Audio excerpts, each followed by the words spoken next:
Now, The Hunt Palmer Show. You are now listening to The Hunt Palmer Show on 104.5 ESPN Baton Rouge. Presented by Schneider's Golf Mechanics.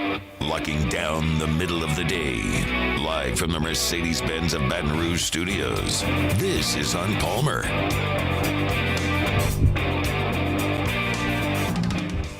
Welcome in. Hunt Palmer coming to you from the Mercedes-Benz of Baton Rouge studio downtown in the capital city on this Wednesday. It means we're brought to you by Schneider's Golf Mechanics. About half the work week in the rearview mirrors. Appreciate you hanging out with us here on the Hunt Palmer Show. Got Jacob Beck and Casey Gaines back there on the ones and twos. Lots of guests today, including our Wednesday staples, JD Picell in 15 minutes on all things college football. It is a What If Wednesday. We've gotten some of those in on Twitter. If you're in the Bayou Ford chat on YouTube, you can hit us with a few more of those as well. Sean Fazan is going to join us to talk Saints. Mickey Loomis is talking right now to the local media. Dennis Allen will speak after Sean visits with us. So we'll chat with Sean Fazan from New Orleans coming up at 1:45. 2 o'clock, John Brady, former LSU Final Four head coach and member of the LSU Sports Radio Network broadcast team. Talk some hoops with us at 2 o'clock. Billy Inbody going to talk transfer portal.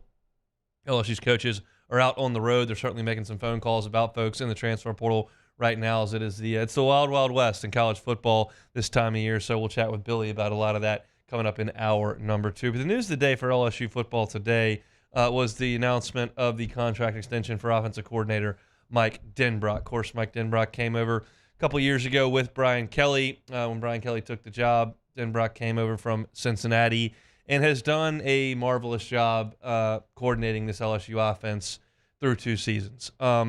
Statistically speaking, LSU's been fantastic. Of course, this year, you know that. They're the best in the country in scoring offense and total offense and third down offense.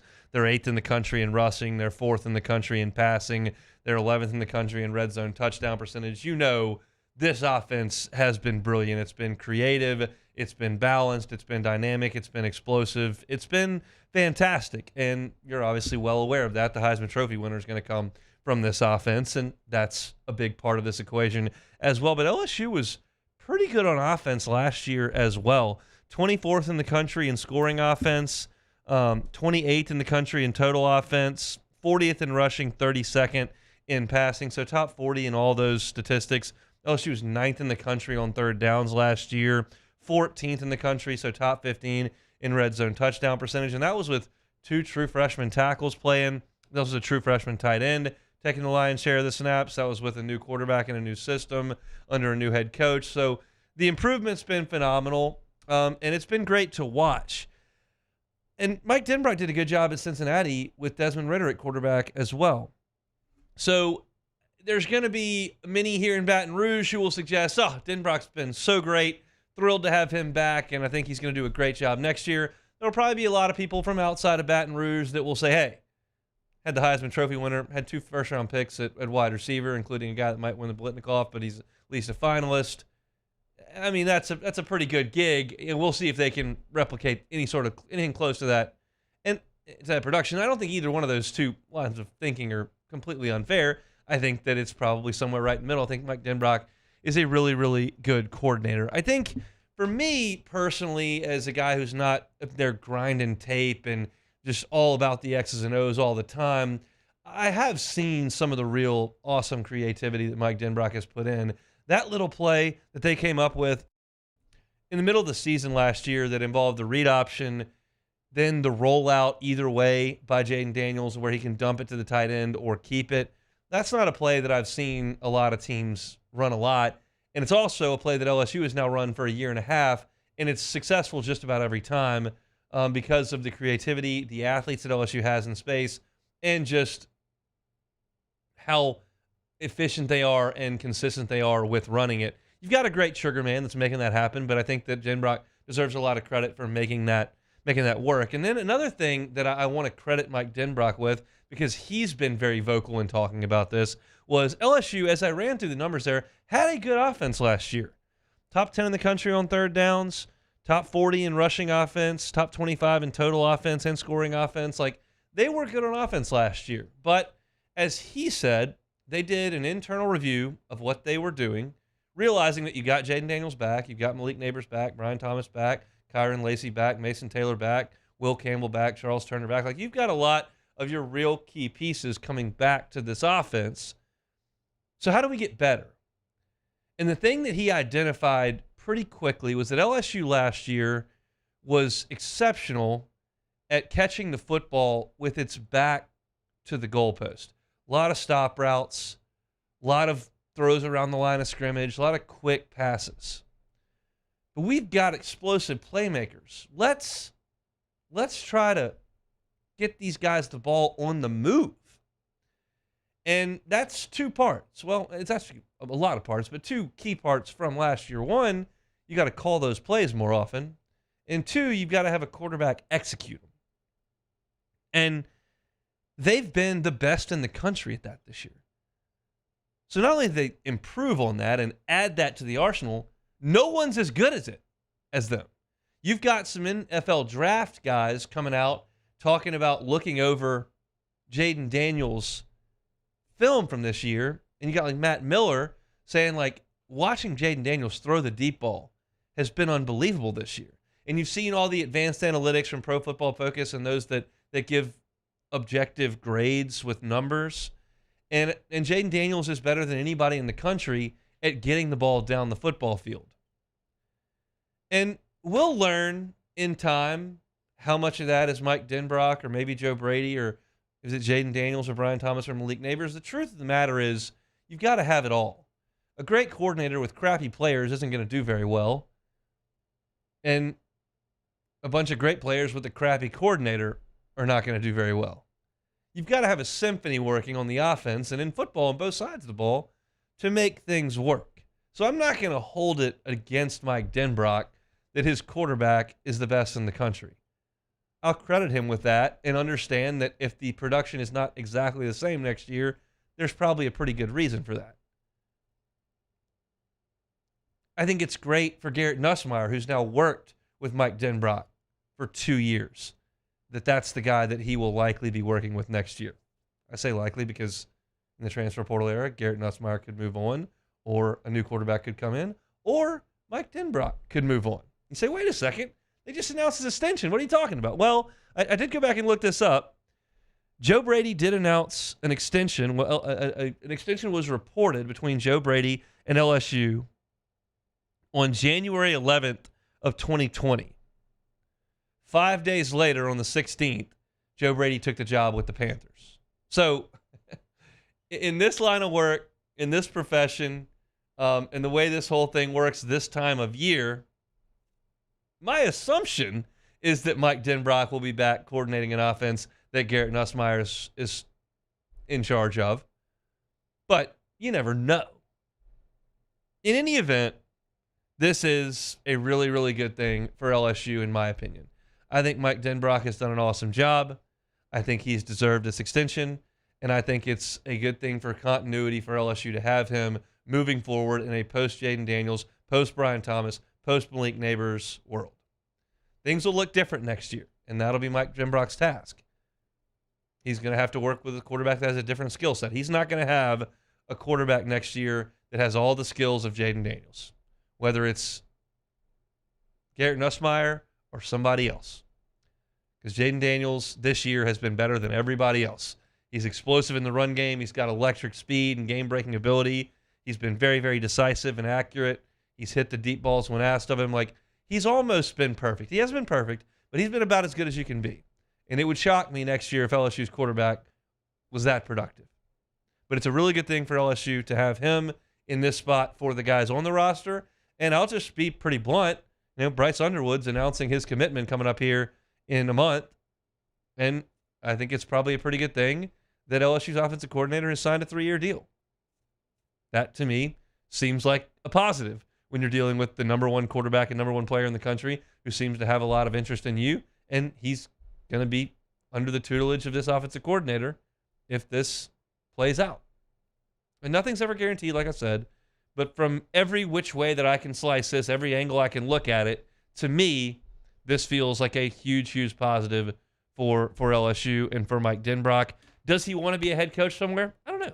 I've never asked Mike Denbrock that. I've had 3 conversations with him, all on the pregame show, and they've been pretty in and out. He's incredibly cordial with his time and incredibly nice and forthcoming. He seems like a great dude who I'd like to spend some time with, and probably a great guy to have a beer with and maybe go play some golf. I have no idea what his aspirations are in the future. You're talking about a guy that's got more years in the rearview mirror coaching than he does in front of him. And some guys are very happy being the coordinator. Some guys want to go test their mettle as a head coach. I have no idea where Mike Denbrock's head is on that, but it's something that LSU will cross that bridge if and when they get to it. At this point, he's your offensive coordinator, and he's under contract to do so with a 3-year extension. So really, really good stuff from LSU today with the extension of Mike Denbrock. Our Wednesday shows, thank God it's not Monday. Our Wednesday shows brought to you by Schneider's Golf Mechanics. We were out there last week having a blast. We were playing Pebble Beach, playing Cypress Point, playing Augusta National. Beck was out there playing Bay Hill where they play the Arnold Palmer. You can do that and have a lot of fun with your friends messing around on the simulator there, or you can use it to work on your game. Matt Schneider is a certified teaching professional. If you're a beginner or an avid high-level amateur golfer, he can help you. They've got every tool that you need to work on your game at Schneider's Golf Mechanics. They've got the cameras so you can see the videos of each and every swing. They've got the simulator that can give you all the data that you're looking for, from spin rate, launch angle, carry number, all that kind of stuff. For the golfer in your life, maybe a few months membership to Schneider's Golf Mechanics that includes some lessons would be a great Christmas gift this time of year. And if you're watching on YouTube, these 2 head covers I've got here in front of me, custom head covers that Schneider's Golf Mechanics made. They can do anything you want from a logo initial perspective. That's a good stocking stuffer for you, for the golfer in your life. Schneider's Golf Mechanics can help you out with that. Check them out online or stop by the store right there on Bluebonnet. When we come back, we'll chat with our guy, JD Picell from On3 Sports. It is the Hunt Palmer Show. You are now listening to the Hunt Palmer Show. LWCC is Louisiana loyal, elevating and celebrating champions of Louisiana. Marucci Sports is certainly a champion of Louisiana. Started out just carving out some bats in the backyard, now among the industry leaders in baseball. And because of their Marucci Baseball Performance Lab, they've got folks from all over the country coming here to work and coming here to learn about what Marucci Sports can do. Bringing people to Louisiana, so important. And they do that with the Baseball Performance Lab. They also do it with the Marucci World Series that brings thousands each and every summer here to Baton Rouge in terms of youth athletes, coaches, parents. Marucci, certainly a champion of Louisiana. If you know a champion of Louisiana like Marucci Sports, a nonprofit, a business, a person, we'd love to tell their story through LWCC's Champions of Louisiana campaign. So go to lwcc.com/champions and nominate Marucci. Nominate Marucci. They're already in. Nominate one of your the folks in your mind to be a champion of Louisiana. Marucci Sports, the champion of Louisiana. LWCC is Louisiana loyal. In times of need, get a full list of phone numbers, websites, and other important emergency information on the Demco Stormwatch page at 1045ESPN.com. Follow us on Twitter at 1045ESPN to cast your vote in the Citizens Bank and Trust poll of the day. Vote daily inside Off the Bench, live at lunch, Hunt Palmer. And after further review, Citizens Bank and Trust brings you the poll of the day via Twitter at 1045ESPN. Bayou Ford has the new inventory to get you in a new Ford truck or SUV today, or customize your next vehicle just the way you want it. All new Bayou Ford vehicles come with a 1 million mile powertrain warranty. The crew at Bayou Ford is going to do right by you.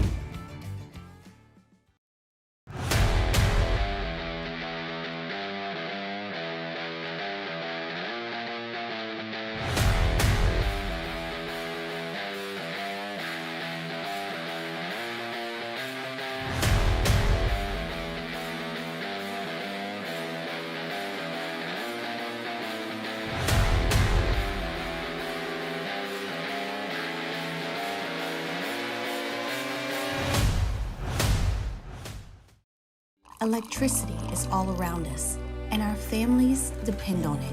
Every day is sparked by the power of a cold drink or a warm meal, a movie night, and a comforting light at the end of a dark hallway.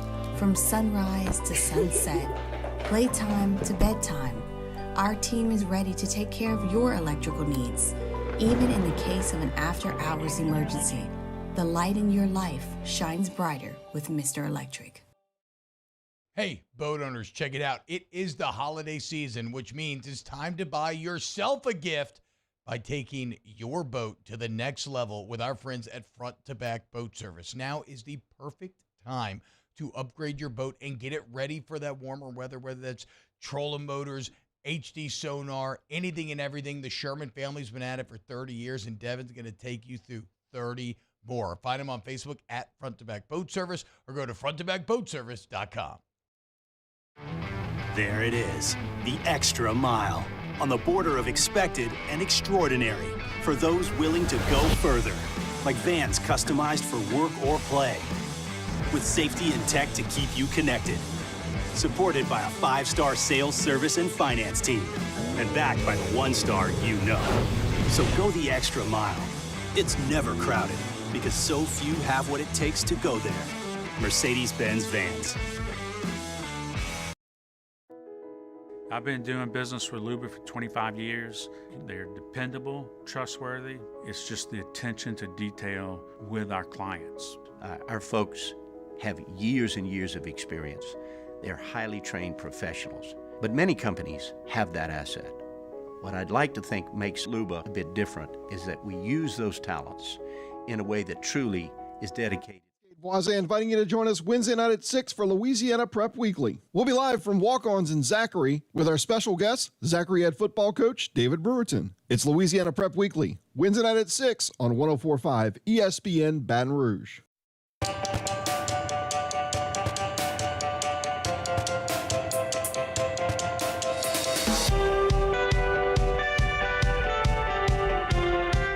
You're listening to the Hunt Palmer Show on 104.5 ESPN Baton Rouge. Wednesday shows brought to you by Schneider's Golf Mechanics. Each and every Wednesday, we head out to the Jim's Firearms Hotline and talk to our guy, JD Picell from On3 Sports. He is host of The Hard Count. He joins us now. JD, how are you, sir? Brother, doing well. Doing well. Ain't no party like a transfer portal party. Transfer portal party just gets on and popping very quick, fast, and in a hurry, man. Life is good over here. It's moving. Let's go back to Friday. What did the Pac-12 championship game tell you about Oregon? Man, I don't know if I learned a lot about Oregon. I think I learned more about Washington, to be honest with you. I think if you look at Oregon, they didn't have their best day, clearly. But there's been so much made about Washington being like TCU from last year. The way they're built on the offensive line, the way they ran the football with Dylan Johnson, that is a much more physical outfit than I thought they were going into that game. And I think the entire college football public has to take them seriously as a national title contender. Not to say that they're not, but like they have this narrative around them that they're last year's TCU, and they are much, much better, much more dynamic, much more physical. They'll be headed down this way to New Orleans to take on Texas in the Sugar Bowl. How surprising was the SEC championship to you, if at all? Man, it was surprising. I think that was the path that Alabama probably needed to take to win for Jalen Milroe to play that well. I think the thing I was most impressed with outside of Jalen Milroe was the way that defense got after Carson Beck. Like after that first drive, I was like, okay, Carson Beck's a cyborg. He'll probably be in the Heisman Trophy conversation after this one because Georgia just bing, bang, bam, went right down the field and got in the end zone on that first drive. And then after that, I mean, it was slim pickings, and we saw Carson Beck be pressured for the first time all season. So I think it was definitely surprising to a degree, but Alabama, they just keep on playing better every single week, and they're going to be a force for Michigan in that Rose Bowl. It's going to be a good one. With Brock Vandagriff, the former 5-star, headed to Kentucky from Georgia, do you expect Carson Beck back in Athens next year? That's a really good question. If I'm Carson Beck, I'm almost like, hey, why not do it another year? Why not have another chance to, try and accomplish some more of these goals that I had for myself in college? It sounds a little bit like folks are cooling on Caleb Williams and Drake May, but are they cooling enough to take Carson Beck over them? I would be surprised. Like, why not try and just be QB1 next year? Like, I don't know who the cut and dry guy is for next season, just the runaway favorite. There's no, Drake May next year, no Caleb Williams next year, no Jaden Daniels next year. So I'm like, hey, let's go back to college. Let's go get another natty. Let's get an SEC title to our name, and let's kind of revisit this next year, trying to be QB1 potentially. All right, let's go to the real story, the college football playoff selection on Sunday. You're sitting there, you're watching it. That Alabama A comes up. What was the first thing that went through your mind? Man, I felt a lot of emotions, and they were mixed. I think at first I felt relief because I was like, thank goodness I don't want to see that Florida State team have to trot out there with a backup quarterback and just get boat raced. Because that's kind of the feeling that everyone outside of Tallahassee had in their stomach was, hey, Bama, they're playing really well right now. They just beat Georgia. They probably are one of the best 4 teams. That was the way it felt. The other feeling I had was, man, this is super unfair to Florida State. And not just because they were undefeated and they were in the table and all that, and they deserve to be in it because they won all their games. Like, all those talking points I think are fair and probably exhausted at this point. My biggest issue was the rankings leading up to it.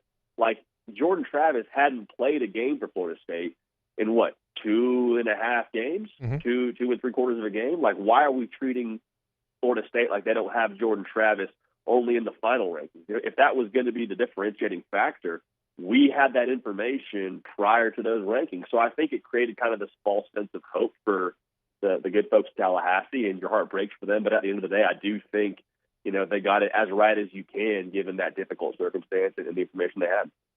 So, and I understand that point of view for sure. I see both sides of it, as I think you do. But if we're going to put Alabama in because we think they're one of the better teams, one of the 4 best teams, then why aren't we putting Georgia in?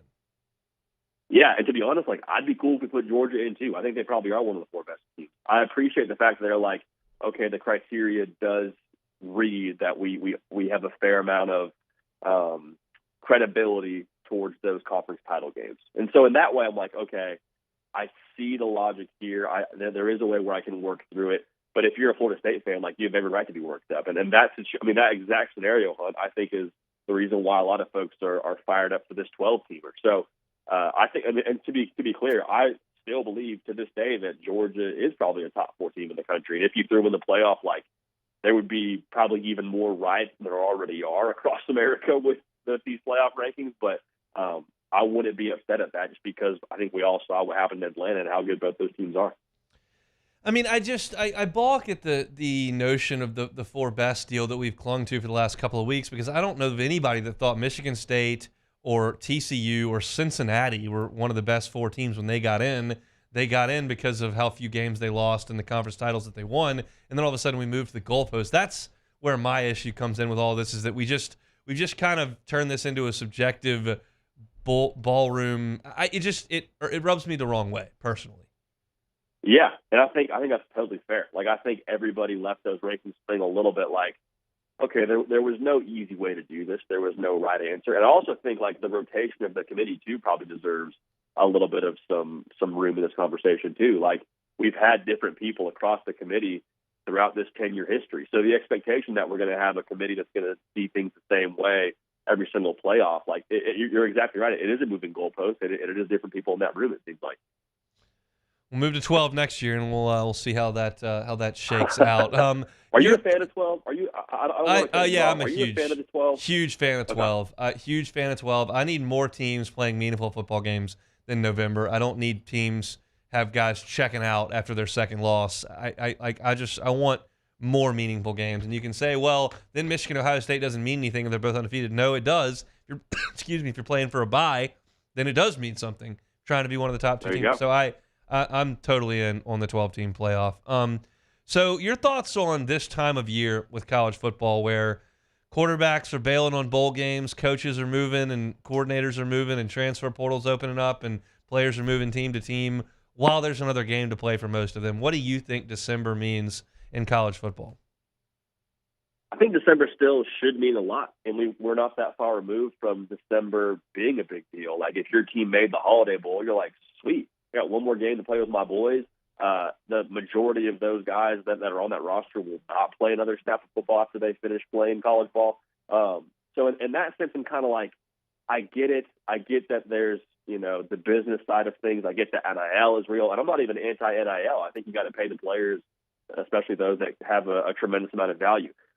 Just being a college football purist, probably to a little bit of a fault, I think it's lame. It's dude, you got one more game in 40 years. Will you really sit back and say, you know what? I'm so glad I didn't play in the Gator Bowl. I'm so glad I didn't play, that last time with some of my best friends. So I think there really is probably a heartstring I'm tugging on a little bit too forcefully, but I'm just hey, let's finish what we started. Let's kind of stick to our guns here a little bit more and let's finish out the year. So I don't like it. I get the premise behind it. I get there's risk and injury, and I understand there's horror stories, but like I'm all about finishing what you start. I think that's probably the way that I would do it. And look, I think we all rolled our eyes at the team that LSU put on the field against Texas Tech 2 years ago in the Texas Bowl that had 38 scholarship players and no quarterback, so a wide receiver was playing quarterback in the game. And then LSU last year played a Purdue team whose coach was gone and quarterback was gone and best wide receiver was gone and best tight end was gone, and they beat them by 60. And so I've made it very clear, like, I'm out on the bowl games. LSU's playing Wisconsin in the ReliaQuest Bowl.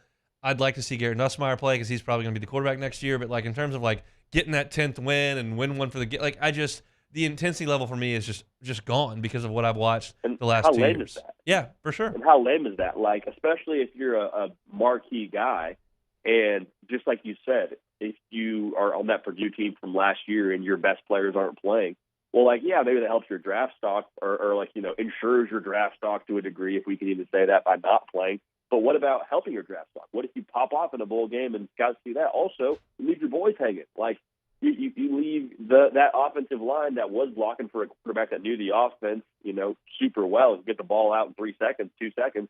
Now you got a backup true freshman in there who's struggling to read the coverage and, like, getting us killed. So, I mean, I just think it's lame personally, but I see where you're coming from. I'm with you. All right, Heisman on Saturday. LSU's got a representative there in Jaden Daniels. Is there any drama left? Hey, start the party. Start the party in Baton Rouge.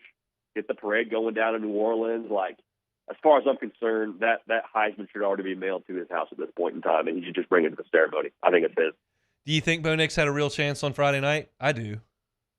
I do too, yeah. I mean, I was fully prepared. Even if they won the ball game, I thought he was probably going to be the guy to get it. And that's no shade on what he did this season, but the way the award's been given out, like, it's such a snapshot kind of award. Like, you know, the recency bias and what we remember, it's why November is kind of the time to win it. And so, given his performance that last game, as unfortunate as it is, I think he probably limited himself, and I think ultimately the right guy's going to win it, as fortunate as it is. So I think that's probably the way that we go. We'll have some representation up there from our station. We're looking forward to it. I think it's going to be the third Heisman Trophy winner in LSU history, which is a really, really cool deal. JD, enjoy that, and we'll talk next week. Thanks, man.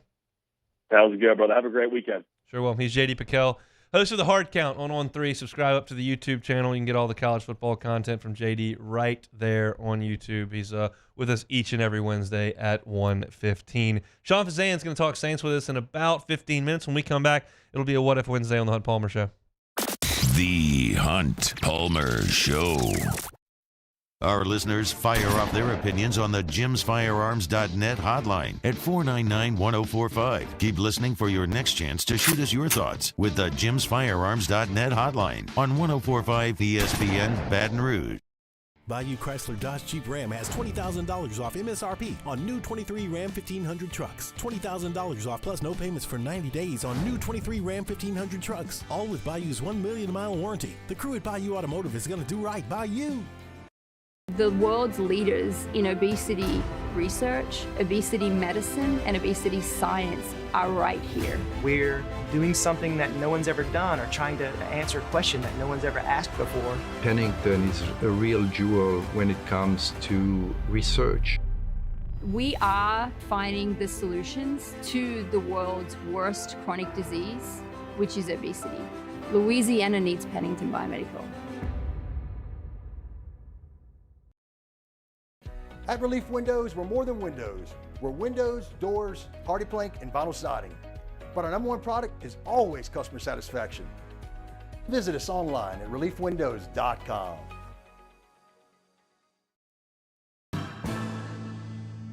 His name was King.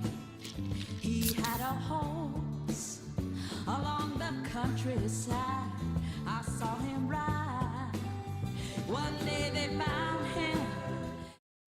Hey, boat owners, check it out. It is the holiday season, which means it's time to buy yourself a gift by taking your boat to the next level with our friends at Front to Back Boat Service. Now is the perfect time to upgrade your boat and get it ready for that warmer weather, whether that's trolling motors, HD sonar, anything and everything. The Sherman family's been at it for 30 years, and Devin's going to take you through 30 more. Find them on Facebook at Front to Back Boat Service or go to fronttobackboatservice.com. Electricity is all around us, and our families depend on it. Every day is sparked by the power of a cold drink or a warm meal, a movie night, and a comforting light at the end of a dark hallway. From sunrise to sunset, playtime to bedtime, our team is ready to take care of your electrical needs. Even in the case of an after-hours emergency, the light in your life shines brighter with Mr. Electric.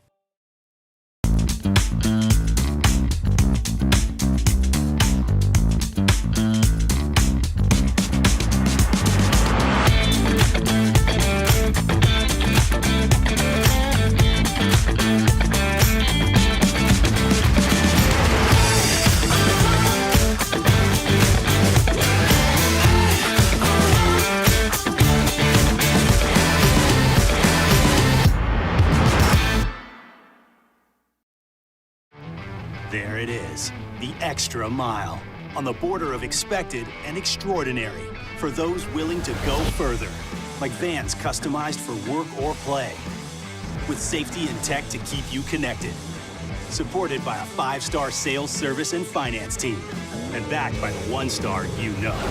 So go the extra mile. It's never crowded, because so few have what it takes to go there. Mercedes-Benz Vans. I've been doing business with Luba for 25 years. They're dependable, trustworthy. It's just the attention to detail with our clients. Our folks have years and years of experience.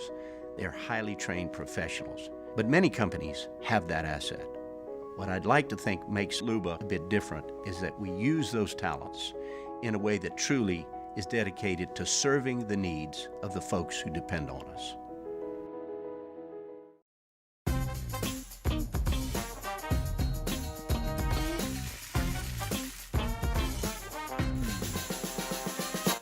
This Sunday, as we bring you 3 different NFL games, we'll kick things off with our noon kickoff. It's the Jaguars and Browns. Immediately following that, it's Bills and Chiefs, and then our nightcap, the Eagles at Cowboys. Tune in to hear all 3 of those games here on 104.5 ESPN Baton Rouge.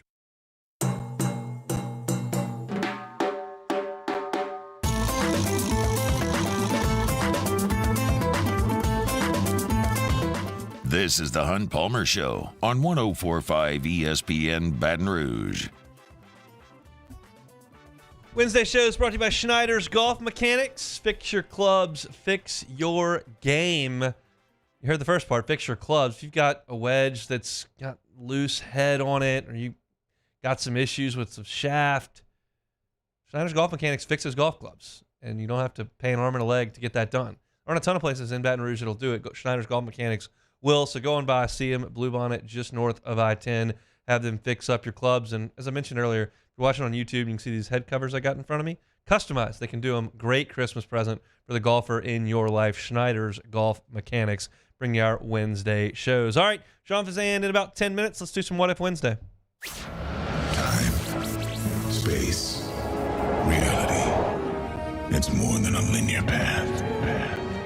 Where a single choice can branch out into infinite realities. Follow me and ponder the question, what if? All right, first one here. What if you only got one Christmas movie, or what if you could only watch one Christmas movie for the rest of your life? You could only choose one to watch. 2 came to mind. One I've been watching almost my entire life that I love. One I just stumbled upon 1 or 2 years ago. I think it was 2 years ago that I just really, really like, only for the Christmas time of year. So the 2 I'm deciding between are Christmas Vacation, which I think is freaking hilarious, and then It's a Wonderful Life, which is old, and you know, it you can tell it's old, but it's still, I think, great. Great story. So I think I'm going to go Wonderful Life. That's the one that I just stumbled upon 2 years ago. Maybe, I think it was either 2 years ago or 1 year ago, and just I've watched it a couple times now and just absolutely love it. I'm only going to watch it in December when it's nighttime and probably cold outside, and that's really the only time I'm going to do it. But if I'm getting that opportunity, I think that's the one I'm going to go with. I love Elf. I love Home Alone. I like the Holiday, and I like the Family Stone too. But I'm going to go with that. I have never seen, this year I'm going to change it. In the next 3 weeks, I will change this. I've never seen A Christmas Story. I've never seen it. Interesting. That's shoot your your eye out wheelhouse, with like that. your age too, though. Yeah, I've never seen it. I'm going to watch it this year. So we'll report back on that. I've heard it's a little overrated, but It's a solid movie, but it certainly gets a lot more, it gets a lot more traction, I guess, than what it probably deserves. I'm going to go with It's a Wonderful Life. Next. What if the Saints lose on Sunday? We'll ask Sean Fazan that coming up. My opinion, if the Saints lose on Sunday to the Panthers, there will be significant changes made. I don't know if it's Pete Carmichael. I don't know if it's Dennis Allen. I don't know what the exact thing is, but they're not going to go into Monday and Tuesday of next week with everything as normal. No. If you lose to that team at home and what that would do in the Dome. If they're losing to the Panthers in the second half, it'll be empty and booing. I saw tickets were going for like $14 in the upper deck. That ain't gonna work. No. What if Jalen Cook is cleared for Saturday for LSU? There is so much smoke around this, and I honestly don't know what the situation is. But if he's cleared for Saturday, they'll be a better team. I can't say a guy that hasn't been on the floor with them in a game is going to just fit right in. He's been out there at practice, but they would have a ball handler, a senior point guard, a guy that can shoot the ball a little bit, and I think they would be a better team out there Saturday. I'd probably still pick them to lose to a Kansas State team that, if you weren't watching, hit a buzzer beater last night at home to beat Villanova in their game before they come to the PMAC. But it would be good omen for the rest of the season for LSU, I'll say that. What if Georgia had beaten Alabama in the SEC championship? I've seen a few people hypothesize about this, and Jimmy's one of them on the show before me on Live at Lunch. I believe it. Had Georgia won, you'd have Georgia undefeated SEC champ. You'd have Michigan undefeated Big Ten champ. You'd have Washington undefeated Pac-12 champ. And you'd have Florida State unbeaten ACC champ. You don't have to do the flipping of Alabama and Texas because of the head-to-head. You can leave Texas out, go with the 4 conference champions. I think they would have done that. Really? I think they would have done that. But even with the reasoning for Florida State being out wasn't because of their quality of record or being the champion. Yeah, but what happened, I believe, and I do think I don't put on the tinfoil hat about the TV contracts and having to have the best ratings. Yeah. And the ESPN protecting the SEC. Like I cannot allow myself to go there. I can allow myself to go. They knew they were in trouble when Alabama and Texas were both right there. You could not have put Bama in and leave Texas out. So somebody was going to have to be on the other side of that, and it turned out to be Florida State. If Bama loses and they have 2 losses, you don't have to worry about them. I think they go with the 4 undefeated conference champions. I do believe that would have been the case. What if Shohei Ohtani ends up back with the Angels? This is starting to be the smoke. It's coming from a lot of Chicago people, but apparently Shohei does not want to go to the big city where he has to talk to the media all the time and has to deal with all that stuff, and people notice him going to and from the ballpark. So it's looking like Dodgers and Angels are it. If he goes back to the Angels, the Dodgers, I mean, even though it's LA, it's still the Dodgers. It's going to be a lot bigger deal. I mean, it would be a bigger city. deal. It would be a bigger deal, and it would be a better deal for him because he'd win more. But if he goes back to the Angels, it's because, and as it was turned to me, not to me, on the Chicago radio today, like they think he sleeps 14 hours a day.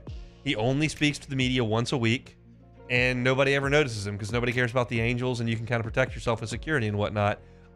He may value that, and that may be the way he wants to live out his professional baseball life. He doesn't care about the bright lights and winning and all that kind of stuff. And if he does that and he goes back to the Angels, he will play his entire career in anonymity like Mike Trout has done because they just can't get it together out there. And so if he wants to win, he'll probably pick the Dodgers. If he wants to do what he's comfortable with, he'll probably pick the Angels, and that would be sad because Mike Trout's career is sad to me. Mike Trout's like the modern day Mickey Mantle, and we don't ever see him. They're never on Sunday Night Baseball. They're never in the playoffs. They're never important. They just play at 10 o'clock at night Eastern time. Nobody watches, and they lose. All right, last one here. What if Greg Maddux never left the Cubs? You know what a lot of younger baseball fans don't know? That Greg Maddux won a Cy Young with the Cubs before he went to Atlanta. A lot of people don't. I mean, people that are older than me certainly know that. But a lot of people that are in their 20s and very early 30s don't realize that. Maddox, if he stays with the Cubs, rolls up an incredible career like the one he had. He would be the same guy in Chicago that he was in Atlanta. He, however, would not have won his division 15 times in a row, whatever they did. Yeah, I think it's more so what would happen with and the you wouldn't have Braves. had the Smoltz, Glavine, Maddox run that included Chipper and Andrew and all those guys. And he won more games there than he would have in Chicago because the Cubs couldn't get it figured out. They were the lovable losers, and they didn't, they had people showing up to get drunk in the bleachers all summer and didn't really care, and they never won anything.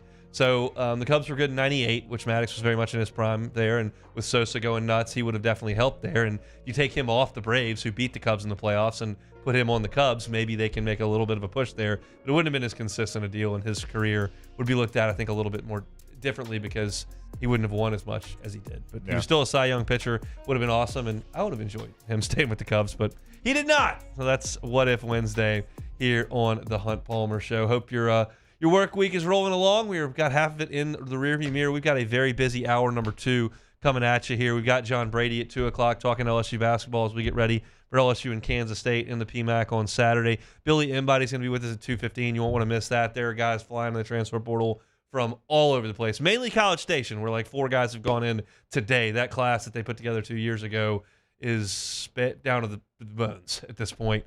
We'll talk to Billy Inbody about who LSU is targeting and looking for in the transfer portal, so don't miss that in hour number 2. When we come back, we're going to chat with Sean Fazan about the Saints. I'll ask him about what if they do lose on Sunday, and then I'm also going to ask him, what's going well in New Orleans? We'll chat with Sean Fazan coming up next.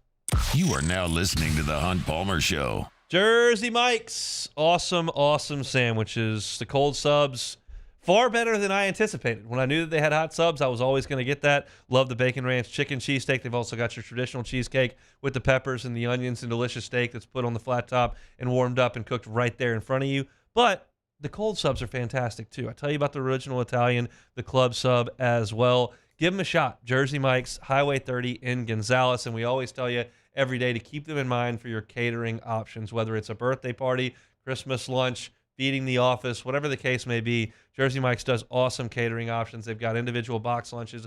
They've got big boxes with 12 individually wrapped subs. Great options, and a cookie and brownie platter can be added as well. 20% off to listeners of the Hunt Palmer Show if you tell them at the Highway 30 in Gonzales location that we sent you over there. Download the Jersey Mike's app. You can find them on DoorDash as well. Jersey Mike's, it's a sub above. In times of need, get a full list of phone numbers, websites, and other important emergency information on the Demco Stormwatch page at 1045ESPN.com.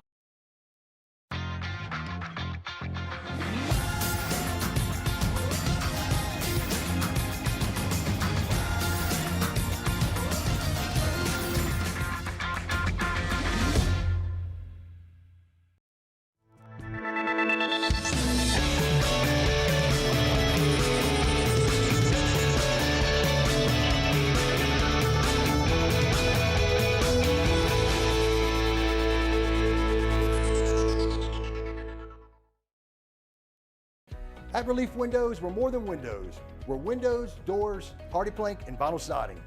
But our number 1 product is always customer satisfaction. Visit us online at reliefwindows.com. Oh, by the way, we do shutters too. It was a humid day, barefoot children play, looking for that summer shade. Time to slip away. Oh, Louisiana, some kind of hold on me. Like cypress stumps, your roots are planted deep inside of me. Electricity is all around us, and our families depend on it.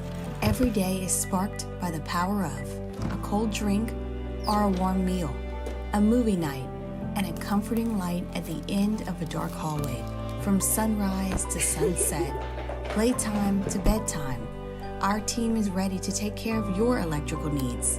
Even in the case of an after-hours emergency, the light in your life shines brighter with Mr. Electric. Hey, boat owners, check it out. It is the holiday season, which means it's time to buy yourself a gift by taking your boat to the next level with our friends at Front to Back Boat Service. Now is the perfect time to upgrade your boat and get it ready for that warmer weather, whether that's trolling motors, HD sonar, anything and everything. The Sherman family's been at it for 30 years, and Devin's going to take you through 30 more. Find him on Facebook at Front to Back Boat Service or go to fronttobackboatservice.com. Dylan Cruz here to tell you about Six Rings Baseball and Softball Camp. If you live on the North Shore and play ball, go to Six Rings Camps with former LSU assistant coach Dan Canaveri. His knowledge is second to none, and your child will improve and have fun doing it. Camps were held at Coquille Park and Six Rings Academy in Covington with 4 sessions over the summer. Full day and morning only sessions are available from ages 7 to 13. Go to sixringsbaseball.com or call 985-206-9096. Learn the game to love the game. Bayou Ford has the new inventory to get you in a new Ford truck or SUV today, or customize your next vehicle just the way you want it. All new Bayou Ford vehicles come The Dome. It's state championship week in high school football, and we get things started at 6 with Louisiana Prep Preview presented by Brock. And at 7, it's the select Division I state championship game between the Catholic High Bears and Acadiana Wrecking Rams. All right here on 104.5 ESPN Baton Rouge.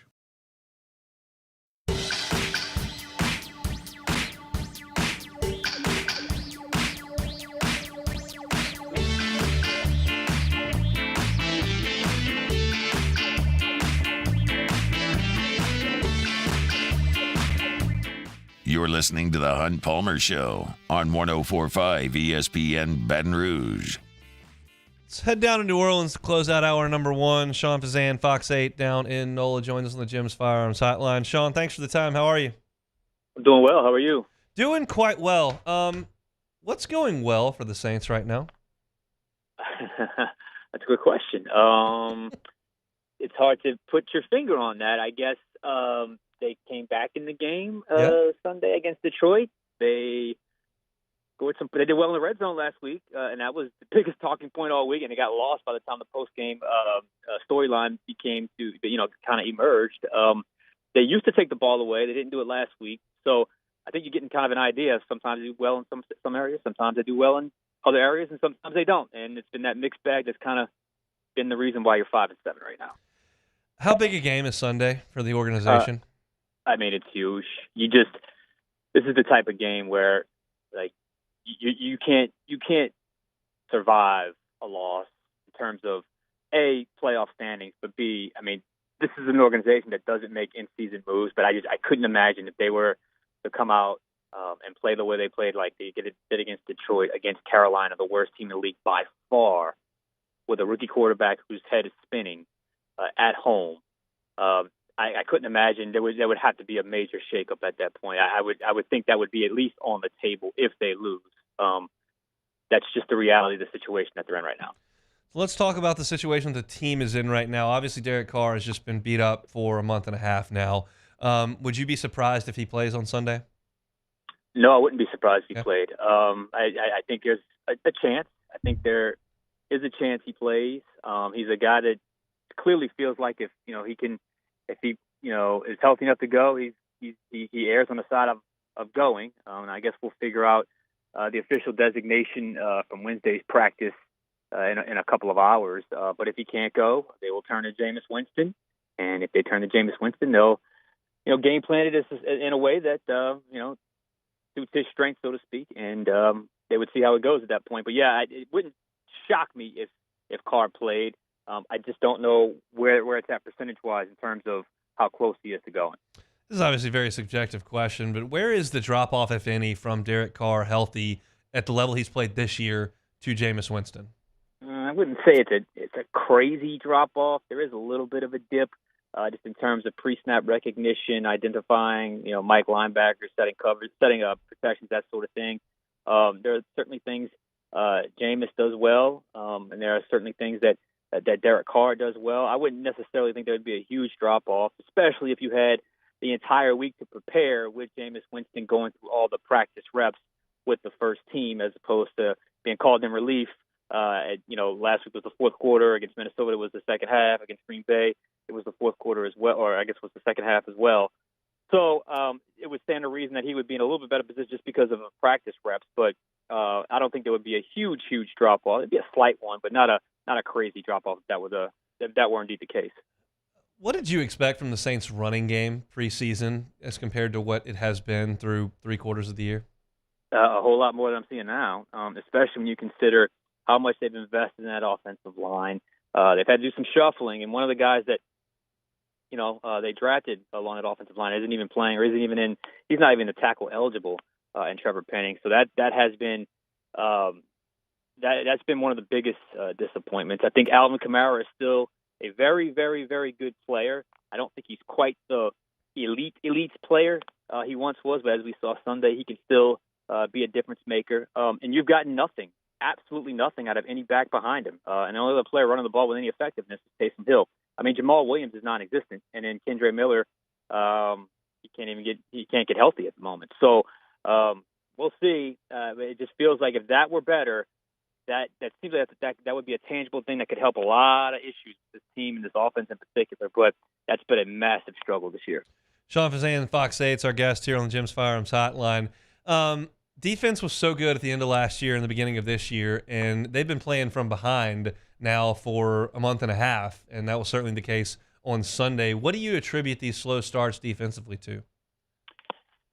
Colin Saunders said something interesting after the game when he talked about better scouting of opponents to be a little more aware of what could be coming to start the game as opposed to having to adjust mid-game and catch up that way. That was a very, very revealing soundbite from him, just because it certainly feels like what they expect early on is not happening, and they're getting caught in a hole. And they do well to bounce, to sort of stabilize, but then like any good team does, they're going to adjust to your adjustments. And at some point, like we saw Sunday, a really good offense like Detroit was able to do enough to score enough points to obviously win that game. So the defensive fall off the last 6 weeks has been such an unexpected part of what's happened this season. It's thrown the entire formula for success off, because the formula for success, the non-negotiable formula for success, was a very good to great / elite defense, and started out that way, but it's really fallen off over the last 6 weeks.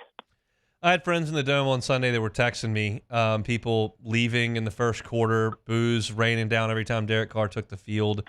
How much do Gail Benson, Dennis Lauscha, Mickey Loomis care about the attendance and what it looks like and sounds like in the Dome on Sunday? Well, look, they care about attendance because this is a small market. This is very much one of those. It's a local city, that we're a local city here, and local city supports the Saints. And I have never seen that. And I have been I started going to Saints games as a kid during the Mora era. I mean, even the 94, the end of the Mora / Ditka years, that weird 94 to 99 stretch. I have never seen that many visiting fans in the stands, and I have never seen the home crowd turn on a quarterback that quickly. I know that Aaron Brooks had some rough moments, but it was well into his tenure with the Saints. So it made for one of the weirdest, tensest, and one of the most awkward just energy I've ever seen inside that Dome. A place where, it was the start of 3 straight home games. You'd think that would be the favorable part of your schedule, and it felt the exact opposite on Sunday. So to answer your original question, yes, they noticed it. Be very curious to see what it looks like, what the picture looks like in the stands this week. And if it continues like this, we got a few more home games here. That is something that's definitely going to catch their eye and catch their attention when it comes down to making some decisions, if it comes to that at some point. How do you think it plays out on Sunday? Look, I think they win. I really do, because honestly, I didn't expect them to beat the Lions. I didn't expect them to fall behind 21-0, but I said when they entered the 3-game homestand that they were probably going to be 7-7 by the end of that, and I still stand by that. Carolina is a mess. I call it the interim energy. When the interim coach comes in, there seems to be a little bit of a jolt, but even that kind of faded a little bit last week when they played Tampa, usually that 2-game window. So I guess they're still somewhat in that, but that feels like a broken franchise that's just ready for the season to end. The Saints have got to take advantage of that, and I just think they're better.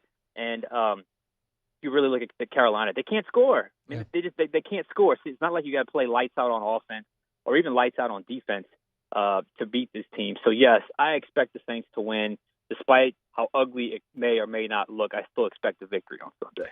Dennis Allen about to meet with the media. Sean Fazan will be there joining us now. Sean, we appreciate the time. No problem, bud. Thanks. Sean Fazan, Fox 8 down in New Orleans. Appreciate him giving us a little bit of time. Hey, y'all know this, and I've repeated it a bunch of times over the last 3 weeks, but I'll do it one more time just here. That just breaks my heart a little bit to hear what the Dome has devolved into. And I understand it's a city that it wants what it had in the pretty recent past, and realizes that it feels a long way from that. But man, that was such a fun place to go watch games. And even me not having a huge passionate interest in who was winning those games, I enjoyed going. I'm not going to go watch a half full dome boo Derek Carr. Like, that's not fun. I'm not gonna go down there and do that. I was planning on going to a December game. I'm not gonna do that now because I just don't. I want to be in there when it's fun and they're winning and the energy's good, and that's just not the case right now because they're just not playing worth a damn. That's going to be it for hour number 1 here on a Wednesday edition of the Hunt Palmer Show, presented by Schneider's Golf Mechanics. We'll come back with hour number 2. Billy Inbody on the transfer portal in 20 minutes. John Brady talking hoops after SportsCenter. It's the Hunt Palmer Show.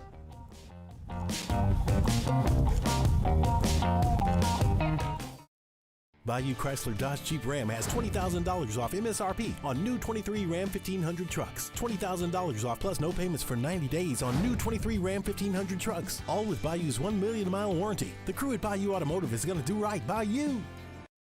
Dylan Cruz here to tell you about Six Rings Baseball and Softball Camp. If you live on the North Shore and play ball, go to Six Rings Camps with former LSU assistant coach Dan Canaveri. His knowledge is second to none, and your child will improve and have fun doing it. Camps were held at Coquille Park and Six Rings Academy in Covington with 4 sessions over the summer. Full day and morning only sessions are available from ages 7 to 13. Go to sixringsbaseball.com or call 985-206-9096. Learn the game to love the game.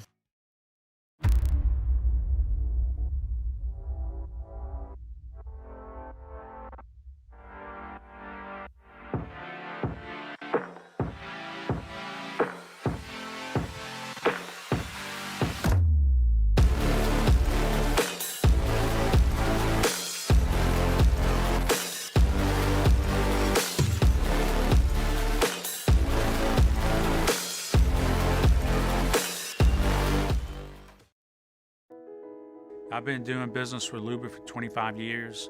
They're dependable, trustworthy. It's just the attention to detail with our clients. Our folks have years and years of experience. They're highly trained professionals, but many companies have that asset. What I'd like to think makes Luba a bit different is that we use those talents in a way that truly is dedicated to serving the needs of the folks who depend on us.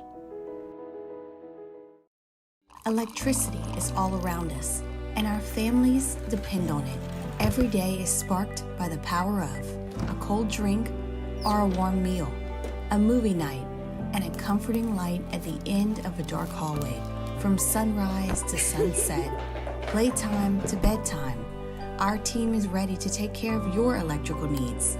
Even in the case of an after-hours emergency, the light in your life shines brighter with Mr. Electric.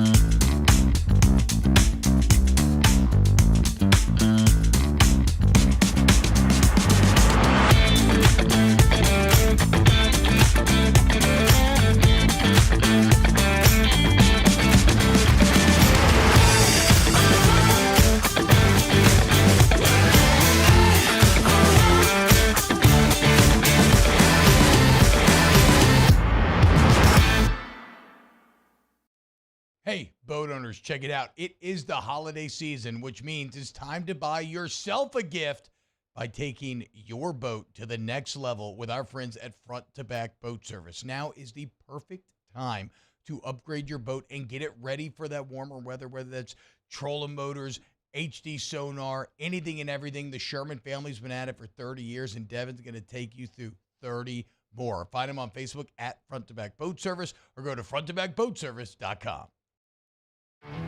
There it is, the extra mile, on the border of expected and extraordinary for those willing to go further, like vans customized for work or play, with safety and tech to keep you connected, supported by a 5-star sales, service, and finance team, and backed by the 1-star you know. So go the extra mile. It's never crowded, because so few have what it takes to go there. Mercedes-Benz Vans.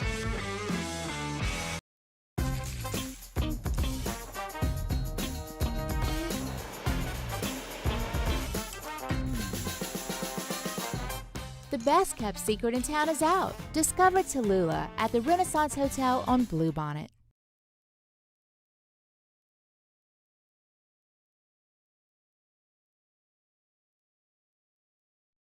This is SportsCenter.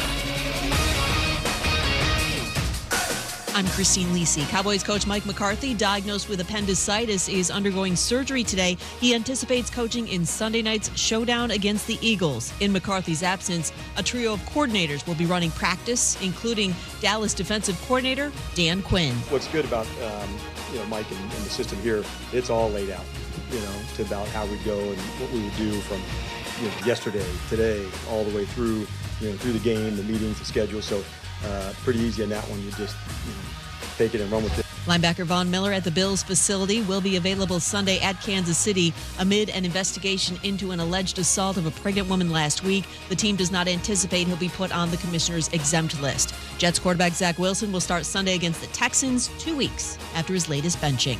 Vikings sticking with quarterback Josh Dobbs at least one more week. He starts Sunday against the Raiders despite 6 turnovers the last 2 games. Florida State receiver Johnny Wilson, skipping the Orange Bowl, will declare for the NFL Draft. NHL forward Pat Kane makes his Red Wings debut tomorrow night versus San Jose. Think O'Reilly Auto Parts for all your car care needs. They're close, convenient, and have the parts you need fast, along with excellent customer service from professional parts people you can trust. Stop by your local O'Reilly Auto Parts today or visit O'ReillyAuto.com.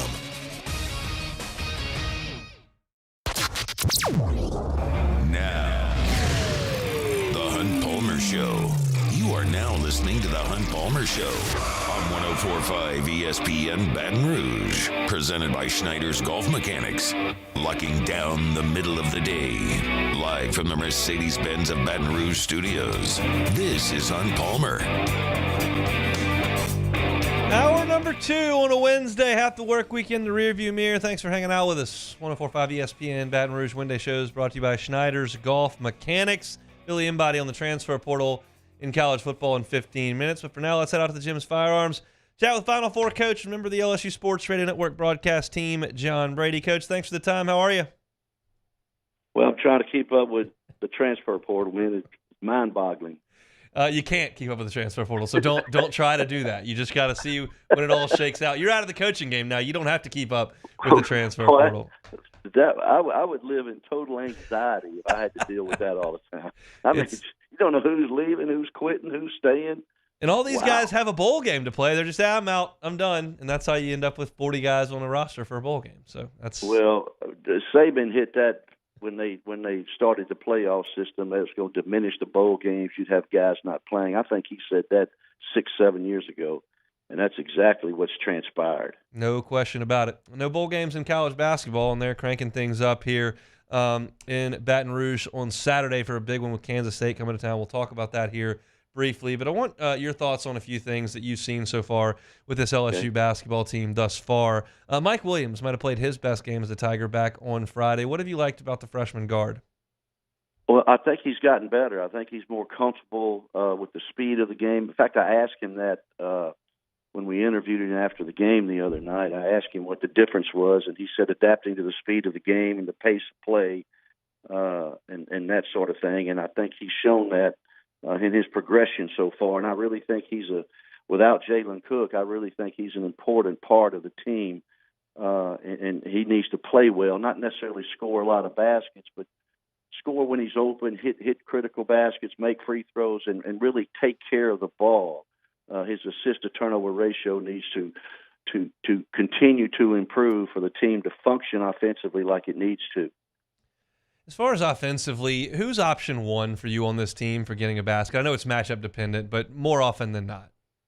Well, it's kind of been, you got to lean toward Jordan Wright maybe or Will Baker, depending on the type of team that we're playing. Sometimes Will struggles with bigger players, more athletic players, refer to Syracuse in that regard. And then when we get to the mid-major level, he's pretty effective because he has the size over some of those other players. That's my only concern about him as we move into SEC play. More athletic, longer players, will they hold him to a number that won't help us offensively like we need him to?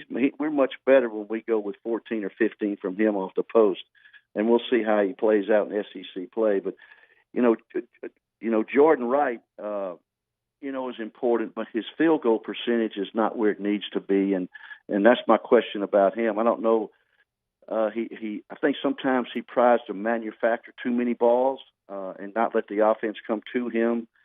But I think those two guys really, and then Jalen Reed has really emerged recently as a consistent double-figure scorer. And I always thought that one of the keys to LSU's improvement this year would relate to the improvement of Jalen Reed. He and Tyrell Ward were kind of in that discussion for me. Some sophomores that were coming back that were pretty highly recruited, but had their struggles because they were freshmen last year. You mentioned Reed's improvement. I think a lot of that's going downhill to the basket. What about Ward and what you've seen from him? Well, he's another guy that I thought needs to improve. Those two guys were really highly recruited guys, and they thought they would come in last year, I think, and make a bigger impact than they did, but they didn't. I think both of them came back to get better and see where that would take them. So I really think those two guys need to be consistent double-figure scorers for LSU to play well. And Terrell's biggest issue was probably on the defensive end, and I think he's improved a little bit defensively, and he would ever put that as a priority as part of his overall game. I think offensively he can make open shots, and he's athletic enough and has enough length to be a really nice defender, in my opinion. I've complained my fair share on the air about the perimeter defense and allowing penetration, which puts the bigs in foul trouble a lot of times and creates a lot of open opportunities because you get into rotation, obviously. Where's your assessment of this team as far as the perimeter defense goes? Well, to be honest with you, I thought when we beat a couple of those teams early that were low, mid-major teams or whatever they were, those teams were driving by us, getting to the rim, and they weren't finishing just because they weren't good enough. And it's translated over, Hunt, into what you've observed as well as I have, the dribble penetration from the perimeter. And I, we may be a little bit bigger than we were a year ago, but we still don't have a bona fide rim protector. So I think the commitment to the stance and keeping the ball in front and playing aggressive, disciplined defense without fouling is going to be a key to this team, or either you change defense every third time down the floor and give them something different to look at. We started out playing a three-quarter court kind of a zone press, not trying to steal it, but trying to take time off so we'd have less time to defend in the quarter court. And I think that's an approach that they may go to in SEC play, because unless we change defense in the quarter court, in the half court, however you want to say it, against more talented, more athletic teams, I don't know if our man-to-man defense at this time is good enough to play it for 35 or 36 minutes. How do you feel about the three-point shooting this team, both the amount of threes they're taking and the amount that they're making? Well, you go right to the point. We're 2 for 22 on the road at Syracuse. Yeah. At some point in time, you don't shoot any more of them, and you drive it to the goal. You try to play inside out. I think inside out threes or extra pass threes sometimes have a better chance to go in, simply because that's just the way the ball moves in a relaxed state. But I think our 3-point shooting is okay. I think against better teams it's not as good as it needs to be, and so therefore I think we should be a little more patient offensively. Throw it inside first, take the three as a second resort, and not something after one pass and pull it up in the perimeter. Jerome Tang had a nice tournament run with Kansas State last year in his first year at the helm up in Manhattan. They'll come in on Saturday. What do you know, if anything, about them, and how big would a win be for Matt McMahon's program at home against a team that's played really well and beat Villanova on a buzzer beater last night? Yeah, they're not as good as they were a year ago. They don't have that type of personnel. They lost a couple of really key players. I think they're a good basketball team. I think they're an improving basketball team, as you just alluded to, beating Villanova last night, who I think is really good in the perimeter. So I think it's going to be a test for us. I think it's a nice opportunity for LSU to show what it's about and show the improvement that it's made over exam week. And I think defending K-State is going to be a key for us. I think the higher the score, the least chance it is for us to win it. I think the lower the score, the better LSU has a chance to win. So I'm looking at a low 70s, mid 60s game for LSU to win it. Anything above 75, I think it lowers our chances. Coach, we appreciate some time. We'll see you in the PMAC on Saturday. Okay, Hunt. Thank you, man. John Brady, Final Four coach, and member of the LSU Sports Radio Network. He and Chris Blair will be on the call on Saturday as Kansas State comes in for a matinee affair in the PMAC. Still got tickets available if you want to go out there and see LSU against Kansas State. It's going to be a quality basketball team coming into the PMAC and would be a great opportunity for LSU if they could play really well on their home floor.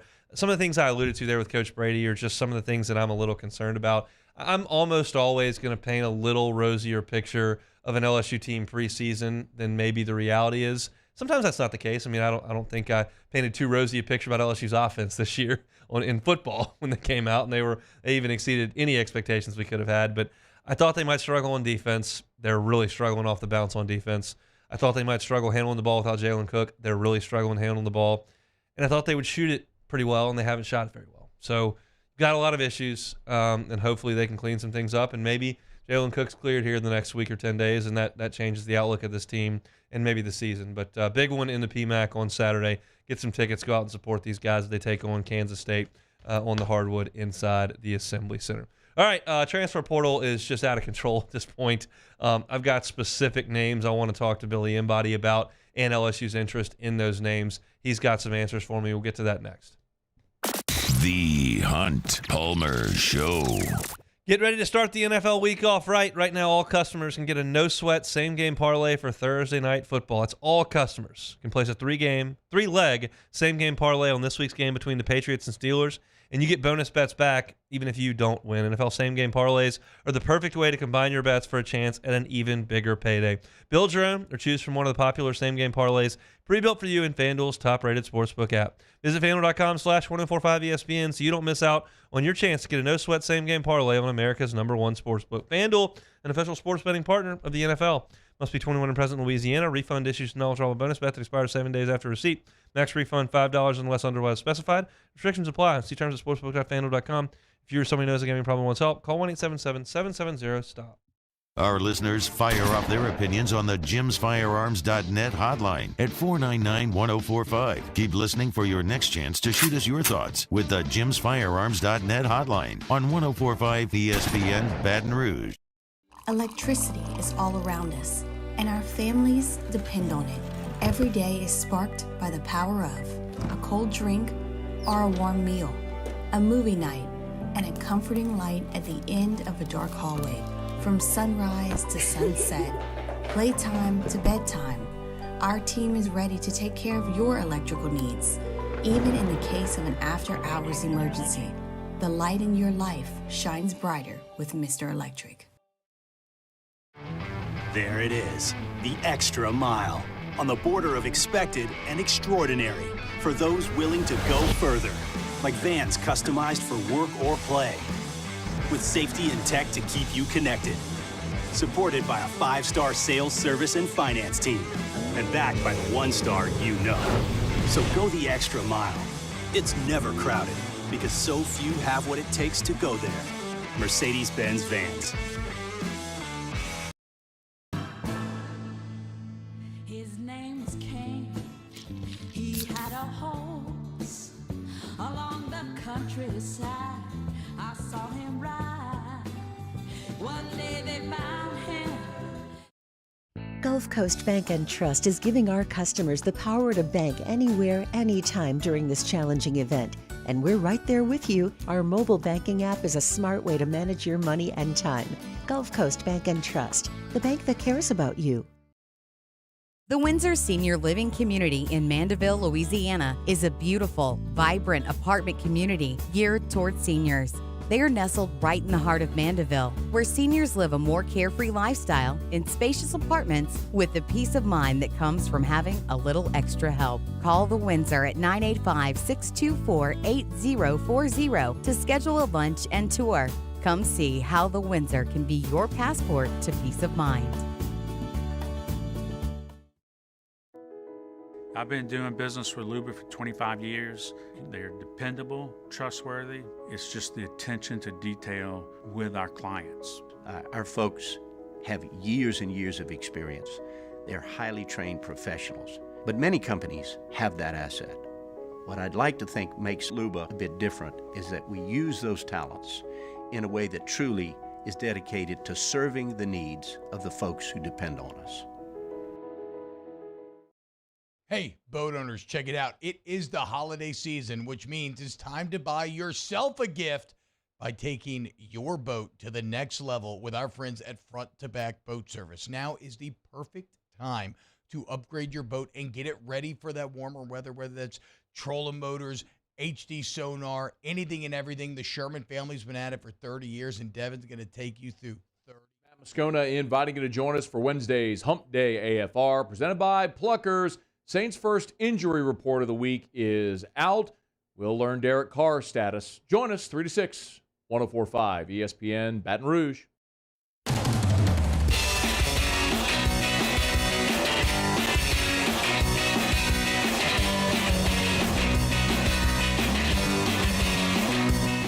This is the Hunt Palmer Show on 104.5 ESPN Baton Rouge. Everybody laments how many hours college football coaches have to put in. They're constantly re-recruiting their roster, managing the transfer portal. Just so much work they have to do. Nobody ever talks about the recruiting guys. They got a lot of work to do too. Billy Inbody's one of those, part of the Bengal Tiger family over there on 3. He joins us now on the Jim's Firearms Hotline to talk all things transfer portal. Billy, how are you, sir? Doing well. How are you? Doing very well. Obviously, LSU, as everyone is, going to be very, very busy in the transfer portal. So I want to toss out some names, and I think it's an easy place to start. Louisiana natives who do not play for LSU currently that are now jumping into the transfer portal. So let's start there if we could. Jordan Gilbert is a U-High product who's been in College Station. His name is in the transfer portal. We know LSU's defense needs a bit of an overhaul. Does he make sense here in Baton Rouge? Yeah, I think so for sure. He's somebody that got nicked up early this season for Texas A&M, but before that was somebody who was playing a lot of good football for the Aggies in that secondary at that safety position, and somebody I liked a lot coming out of U-High and really, ends up in College Station, and obviously with the turnover there, he's got an opportunity to come home now, and I think LSU sits in a good spot for him. I think it makes a lot of sense to just bring in more depth and talent at the safety position, and Jordan Gilbert is a really, really well thought of transfer option at the safety position just overall with this transfer portal window. So they're always going to look at those Louisiana guys a little bit closer, and Jordan Gilbert would make a lot of sense. LSU's had punt returning issues for a couple of years and is losing some real talent at wide receiver. Xavier Thomas from Mississippi State, Louisiana product, punt returner, wide receiver. Is that a guy that Tiger fans should keep their eyes on? Yeah, and in a bad Mississippi State offense this year, he actually was productive as a receiver as well. I think around 500 yards receiving this year for the Bulldogs. And it's kind of been a recurring theme in a way with the transfer portal window and Xavier Thomas entering or not entering and potentially with an eye to come back to LSU. And so now that he's in, this is something that maybe can come together that has not necessarily been in the works because, of course, he's not been in the portal, but that can come together for LSU to upgrade that punt return position. It didn't work out with Aaron Anderson this year, and so they're looking to kind of help that position become a little bit more of a difference-making one, and Xavier Thomas could certainly do that, and then you can put him in the slot, let him be that explosive, fast playmaker that he was coming out of high school. And so maybe a reset in Baton Rouge with LSU, potentially losing and expected to lose, top 2 receivers, more opportunity and a better offense, things like that to kind of become that true difference maker in the SEC. Chatting with Billy Inbody. If you're looking for your transfer portal news, no better spot than on 3, part of the Bengal Tiger. I've been on there all day, just kind of checking some things out in there. Constantly updating guys that are in the transfer portal, names that LSU may or may not be interested in. She and Shay Dixon are doing a fantastic job with that. One of the names that Shay mentioned earlier today is Jair Brown, a cornerback from up at Ohio State. What can you tell us? Yeah, Jair Brown is an interesting guy and just has quite the story. Was from Cincinnati, born there, ended up down in New Orleans, going to high school early on and became a huge name playing with the Bootleggers and started to pick up offers left and right. And actually, I remember I had, I think, a crystal ball. That was back when I was at 24/7, I believe. in for LSU right after he picked up the offer. Well, Ohio State came in a couple days later, and this is when his dad was still alive, and he ended up getting that offer, and they wanted to move back to Cincinnati and get back up there closer to family, and so he ended up at Ohio State. But a really, really good young man that hasn't been able to break through at Ohio State just yet, but he's still young. He's got talent. There's a lot to like about him, and I think, again, kind of a resetting moment for him now that the portal is where it's at, and he's been able to assess, his whole situation at Ohio State over the last couple of years. And his father unfortunately passed away right at the tail end of his senior year of high school. But so maybe coming down to a familiar area and a familiar place with some people that were loosely recruiting him back in that time would be another one that makes a lot of sense for LSU and can upgrade that corner position. A&M's class from 2 years ago that was the greatest class ever assembled is falling apart player by player over the last few years, and there are a lot of Aggies in the transfer portal right now. One of them is LT Overton, an outside defensive end type player, linebacker type player. Is that a guy that would make any sense for LSU? Yeah, absolutely. I mean, a defensive tackle that LSU and many, many others would love to have. And he was a very, very highly touted guy coming out of high school and was, I think, probably if I'm remembering right, the last commitment and signing of that class. I believe he reclassed and got in late. And I think with defensive linemen, you always want to see them play right away when they're highly touted. But the reality is it is a little bit more technical than people think. And so LT Overton entering now at still a young age will allow him to go somewhere and continue to develop and probably make an impact wherever he goes this year. But he's somebody that is going to be, sought after by LSU, Alabama, Georgia, Oklahoma, Tennessee, all those programs. And so, again, one that would make sense, but is also going to be an all-out war because it is so hard to find difference-making defensive tackles. Jalen Lucas and Will Shepherd, a couple of other names that we're told to keep an eye on. What can you tell us there? Yeah, Jalen Lucas is really explosive. I love him. He's kind of another option, like a Xavion Thomas in that sense, kind of a do-it-all gadget type. But I do think that Xavion Thomas is probably a little ahead of him right now in terms of the pecking order for LSU. So we'll see what happens with Jalen. But then Will Shepherd is one they're monitoring. They haven't offered, but he's from transferring out of Vanderbilt, but has been productive for them over the course of his career. He's got, I believe he's got 1 year left. I'm pretty confident on that. And he's kind of a bigger body guy that, again, with Brian Thomas, Malik Neighbors, probably going pro in all likelihood, then you've got those guys that need to be replaced. And a 1 year guy would be a really nice veteran stopgap between the young talent like Jaylen Brown, Shelton Sampson, some of those younger guys that they're bringing in. And then maybe those guys can be maybe a little spoon-fed into the offense as they potentially assume big roles next year. But they're still evaluating Will Shepherd and whether or not to make a move. Numbers are tight now that LSU is into, I guess, the post second season under Brian Kelly.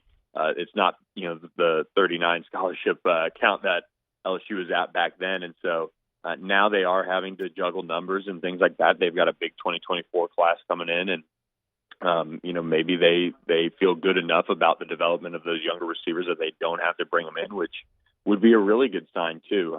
So they might make a move, they might not, but he's a guy from Mandeville with obviously 1 year to go. That would make a lot of sense. Yeah, you mentioned Shepherd, 6'3", 198 pounds. He started all 12 games for Vanderbilt, made 47 catches for 685 yards and 8 touchdowns in an offense that wasn't exactly explosive up there in Nashville. So guy that in that offense, very, very productive. The last name, Billy, that I wanted to ask you about was Jonathan Bax.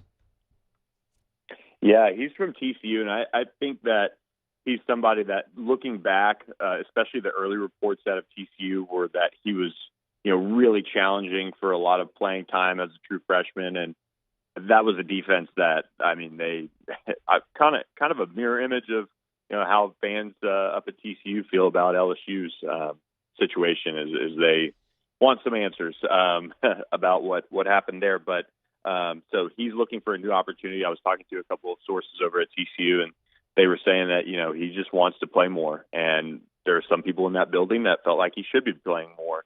But he's still young. He's a guy from New Orleans. He was kind of a tweener coming back out of high school.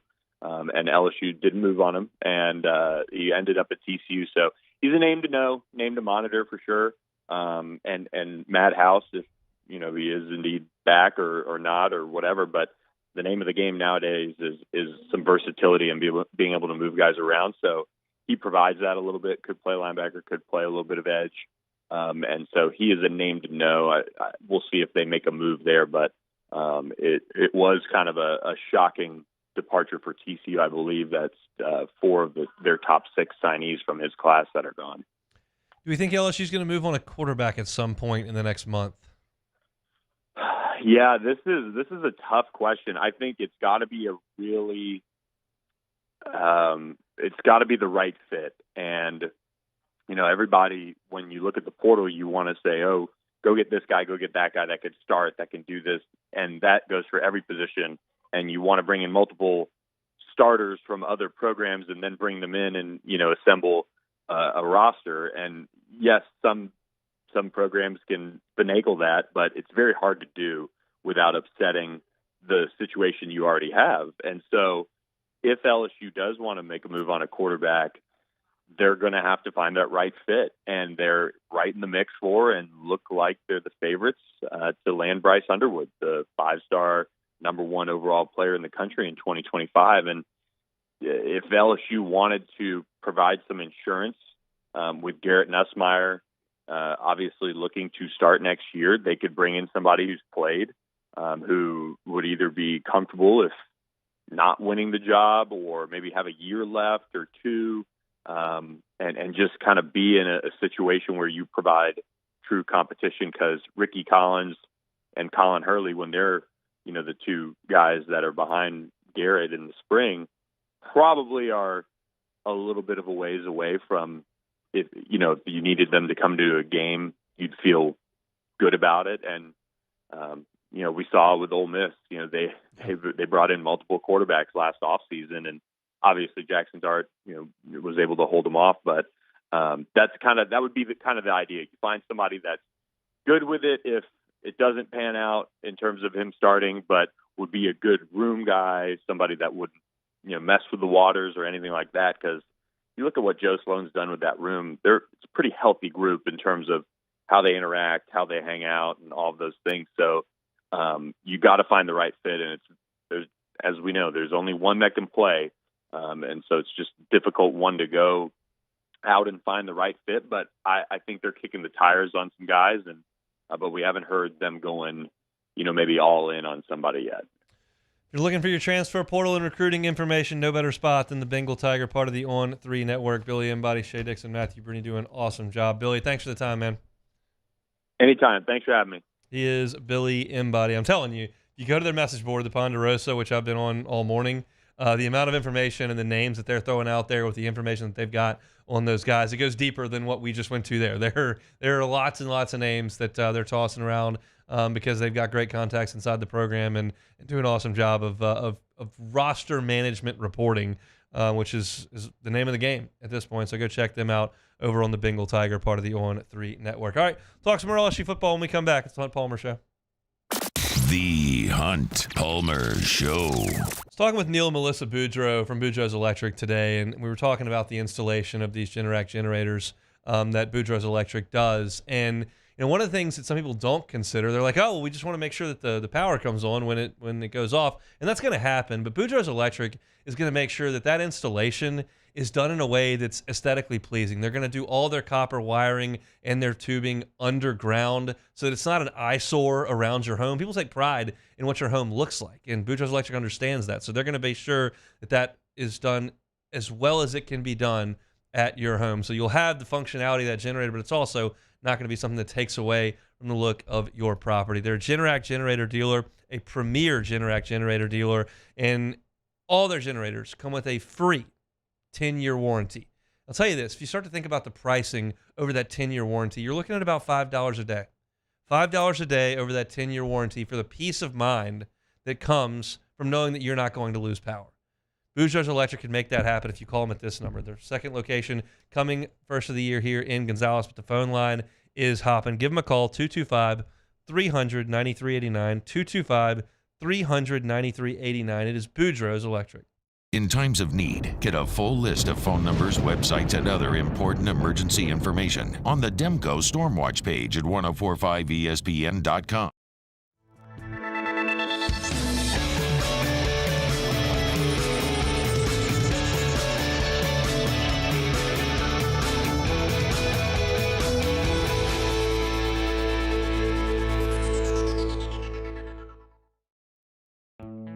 The importance of doing this fortified program and offering it to people down here is, number one, the only real chance you're going to get to do this is when you put on a new roof or build new.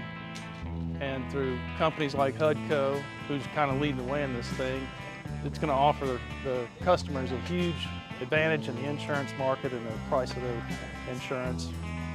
You know, we're not looking to make a fortune off fortifying. We're trying to give you a better product than our competitor at the moment. I'm trying to do something that he can. I'm trying to give you something better. So a lot of these insurance shops, you're getting a re-roof, you're only paying your deductible. Let's sit down and talk about the fortified and let's see what it does to your insurance premium. You're getting a steal. Yeah. You're getting a brand new roof and a fortified certificate for your deductible, essentially. I think we're rocking and rolling.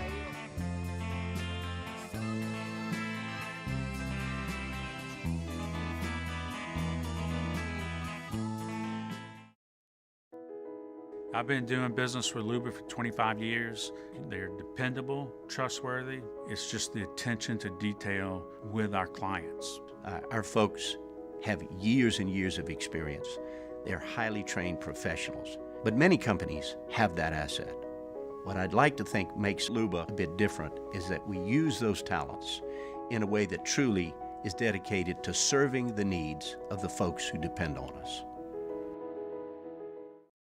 Electricity is all around us, and our families depend on it.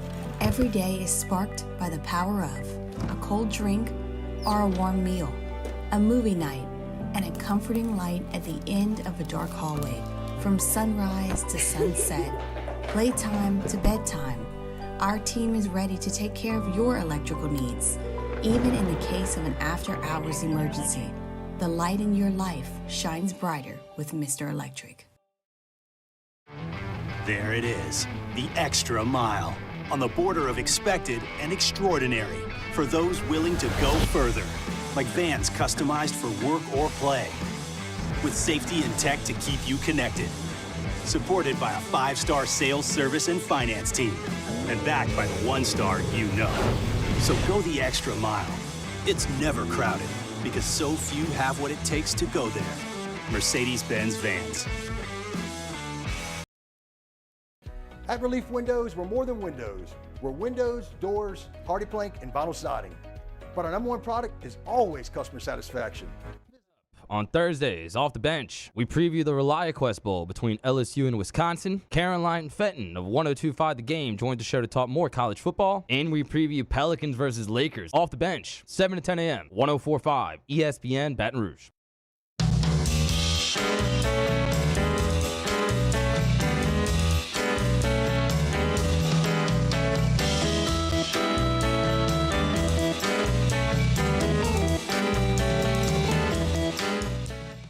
It's Heisman Watch season for LSU's Jaden Daniels, and we want to give you a front row seat live from Legends in New York City.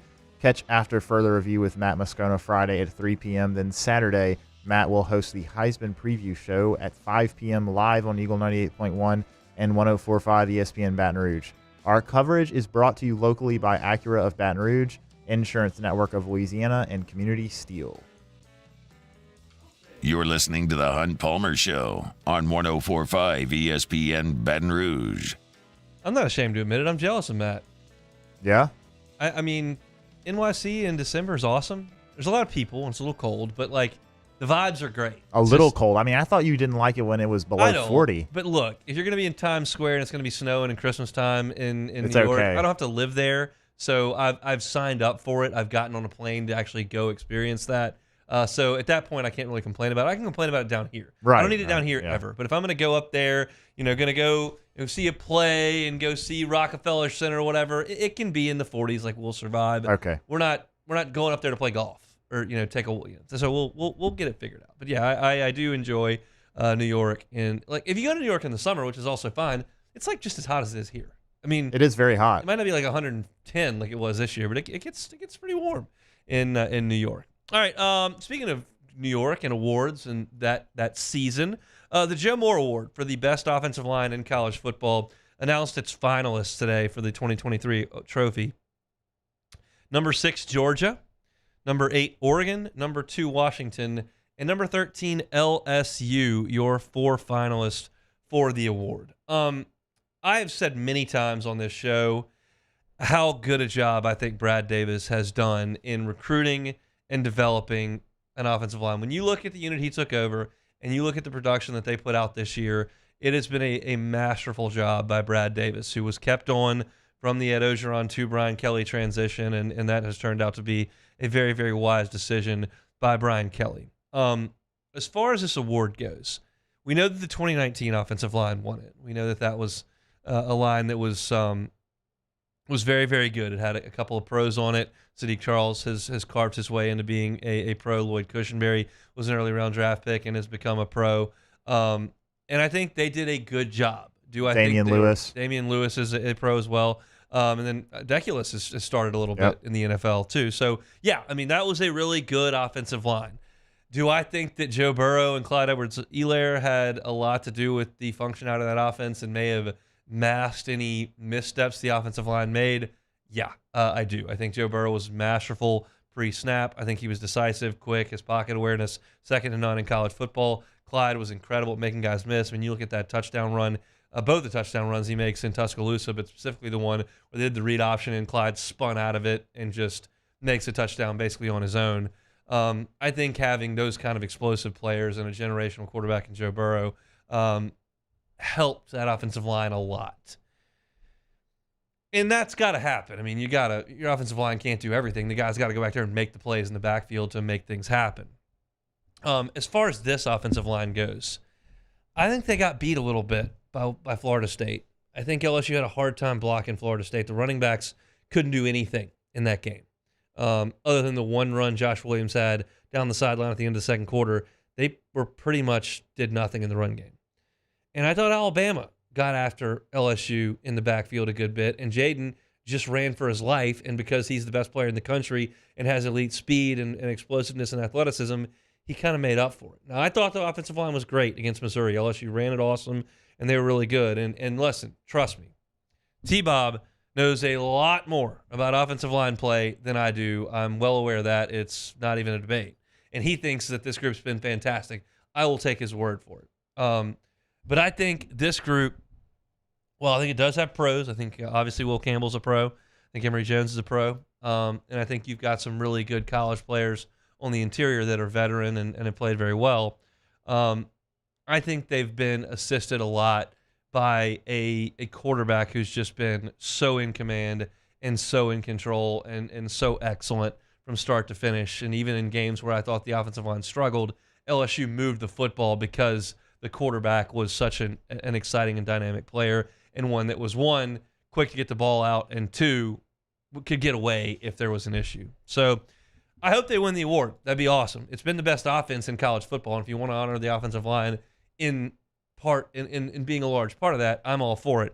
I don't know what Georgia's offensive lines look like every week. I certainly don't know what Washington and Oregon's lines have looked like each and every week.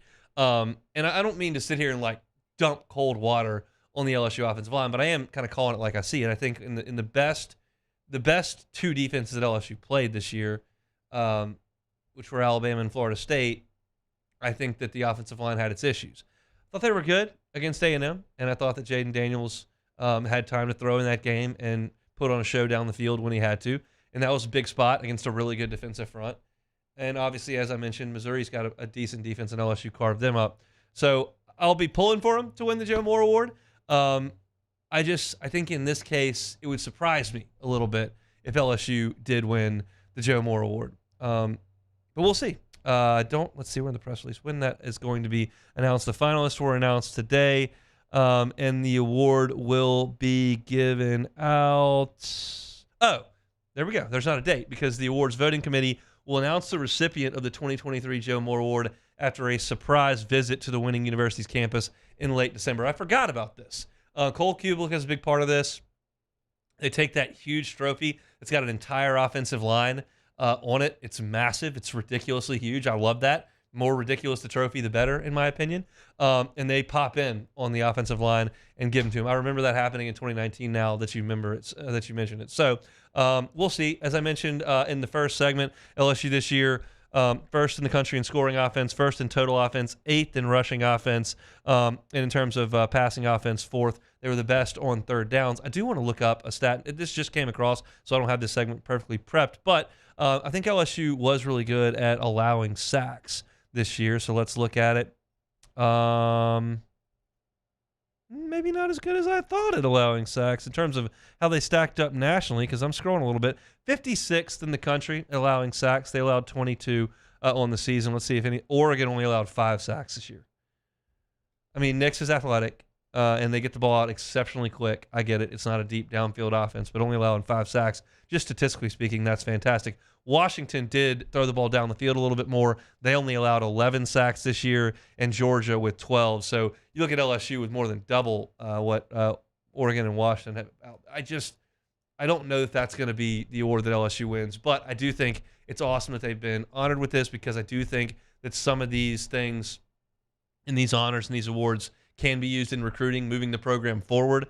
And there's no question at all that Brad Davis has done an awesome job recruiting, an awesome job developing, and then an awesome job in production, because LSU's offense has been good the last couple of years after he inherited a really, really difficult spot on the offensive line a couple of years ago. So, again, I feel like I'm trying to dump cold water. I'm just kind of painting the picture that I think is in reality. I doubt LSU wins this award, but very, very good for that group for being up for it at this point in the year. So just wanted to check in on those guys and give an update there, as that just came across the wire a couple of moments ago. We got one segment left to go here on a Wednesday edition of the Hunt Palmer Show, presented by Schneider's Golf Mechanics. Let me tell you about Schneider's Golf Mechanics. Practicing golf can be really difficult this time of year. Hard to find a range. Sometimes it's raining or it's cold. It gets dark really early. It's tough to find a spot. And even if you do find a driving range, maybe there's not great grass because it's cold outside, or the golf balls aren't high quality, or the wind's blowing. You can't really tell. You can eliminate all those variables at Schneider's Golf Mechanics. You can take one of their state-of-the-art golf simulators. You can put it on the driving range mode, and all of a sudden you've got all the data you need. You've got swing speed, ball speed, launch angle, carry distance, all those types of things. And if you don't know what any of that means because you're a novice golfer and you're just trying to get into the game but you can't practice because of all the things I just laid out, you can do it there. And Matt Schneider is a teaching professional, and he can help you with your game with some lessons. If you're looking for a Christmas present for the golfer in your life, how about a membership to Schneider's Golf Mechanics so that the golfer in your life can get some practice in, can get some lessons over there. They've got different levels of membership that you can be a part of over at Schneider's Golf Mechanics, and it's awesome. Go back and check out my my Twitter and my Instagram feed. Last week, Beck and I went over to Schneider's Golf Mechanics. You can see some of the shots that we were hitting. We were playing at Augusta and Bay Hill, Cypress Point, Pebble Beach. Always lots of fun over there, and you can also work on your game. Plus, as I've mentioned a couple times on the show today, these head covers, if you're watching on YouTube, that I've got on the set, custom head covers made by Schneider's Golf Mechanics. If you would like to get the golfer in your life a new head cover for Christmas with their initials or a logo of LSU or the Saints or something like that, they can do all of that at Schneider's Golf Mechanics. Just pop into the store, Bluebonnet just north of I-10. Let them know the Hunt Palmer Show sent you in there, and they will get you all hooked up. Schneider's Golf Mechanics bringing you our Wednesday shows. We'll come back and close it out next. You are now listening to the Hunt Palmer Show. One Bath and Closets. OneBathAndClosets.com is the website. Looking for another Christmas present idea? Hey, how about a new closet? How about a new bathroom? David Duvall and his team have been doing it for 30 years, and they can do it for you. Go to the website, OneBathAndClosets.com. Check out the pictures of their great work. Check out the testimonials from their satisfied clients. If you're not fired up about moving right now because your instant trace is really good, but you could really use an upgrade in the living situation, gorgeous new bathroom would really help out. They can do it a full-scale renovation.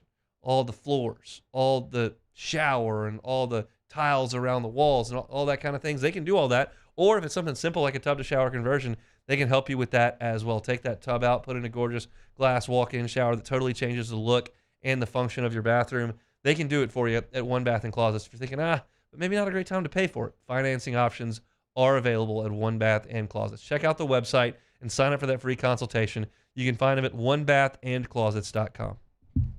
Our listeners fire off their opinions on the jimsfirearms.net hotline at 499-1045. Keep listening for your next chance to shoot us your thoughts with the jimsfirearms.net hotline on 1045 ESPN Baton Rouge. There it is, the extra mile, on the border of expected and extraordinary for those willing to go further, like vans customized for work or play, with safety and tech to keep you connected. Supported by a 5-star sales, service, and finance team. And backed by the 1-star you know. So go the extra mile. It's never crowded because so few have what it takes to go there. Mercedes-Benz Vans. Follow us on Twitter at 1045ESPN to cast your vote in the Citizens Bank and Trust Poll of the Day. Vote daily inside Off the Bench, live at lunch, Hunt Palmer. And after further review, Citizens Bank and Trust brings you the Poll of the Day via Twitter at 1045ESPN.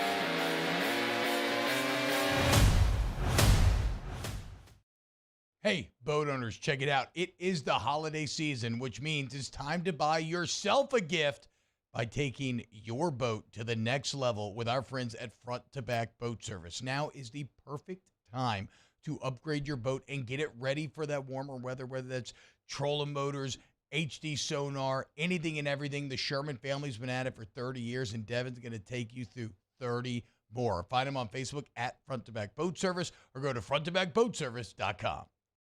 Dylan Cruz here to tell you about Six Rings Baseball and Softball Camp. If you live on the North Shore and play ball, go to Six Rings Camps with former LSU assistant coach Dan Canaveri. His knowledge is second to none, and your child will improve and have fun doing it. Camps were held at Coquille Park and Six Rings Academy in Covington with 4 sessions over the summer. Full day and morning only sessions are available from ages 7 to 13. Go to sixringsbaseball.com or call 985-206-9096. Learn the game to love the game. Electricity is all around us, and our families depend on it.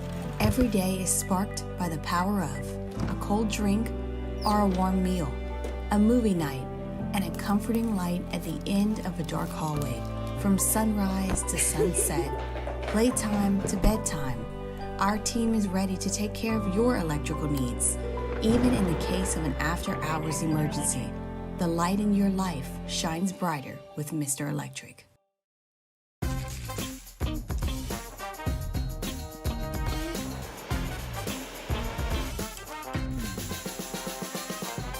The best. Sandgrove joins us for the Thursday edition of Live at Lunch. We are at Jolie Pearl Oyster Bar and Town Square Pizza downtown Baton Rouge. Matt Humans is with us along with Paul Nolan and Dwayne Colucci. Live at Lunch, 11 a.m. weekdays on 104.5 ESPN Baton Rouge.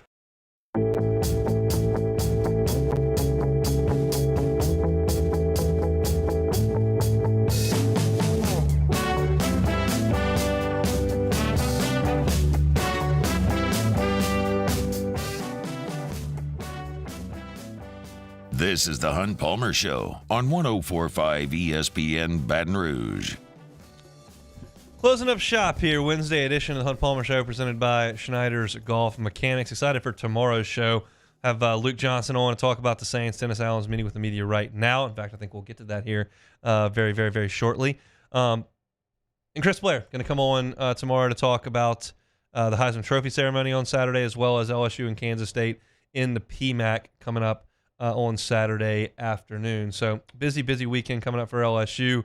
Some good things rolling through, and then we gotta deal with the Saints, whatever that may entail, and we'll do that on tomorrow's show as well. But first, let's close out the Wednesday show with We'll Take It or Leave It. All right, first one here, the PGA Tour. Is it the PGA Tour or the USGA? Both. It's both? Okay, yeah. The PGA Tour and USGA have announced a rollback of the golf ball that will be applied to the amateur game in 2030. Take it or leave it. I'll probably leave it.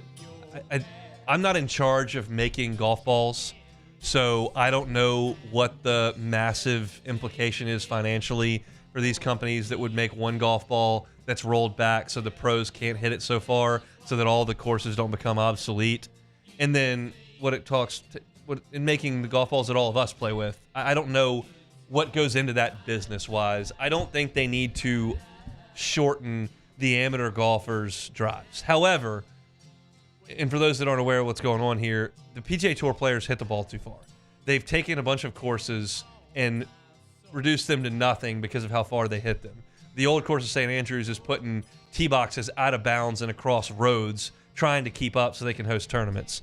And so they're trying to make the pros hit it shorter so that the golf courses that were designed 50, 80, 100 years ago, 200 years ago can still function. And that's fine because that makes a lot of sense.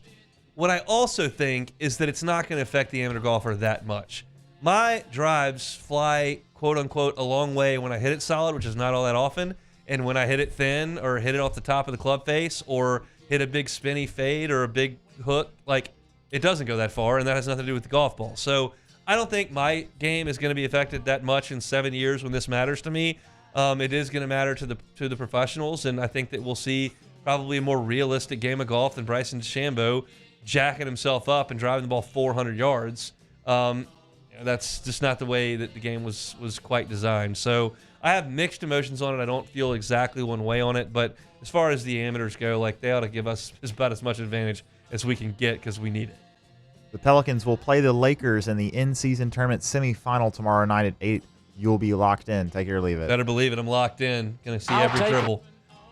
Maybe not every dribble. We'll see. It is on TV, which the Pelicans very rarely are on TV in my availability. I can see them at Pluckers when I go on Tuesdays, and I don't have like Bally or any of that, so I rarely can see them in my house unless I go seek them out. That will be available to me in my house, so there's a chance that I'll check out the Pels and the Lakers. I know that conjures up a lot of emotion for a lot of Pels fans with the back and forth with the Lakers, and if you want to tell me you're fired up about winning a potential in-season tournament, I'll take your word for it.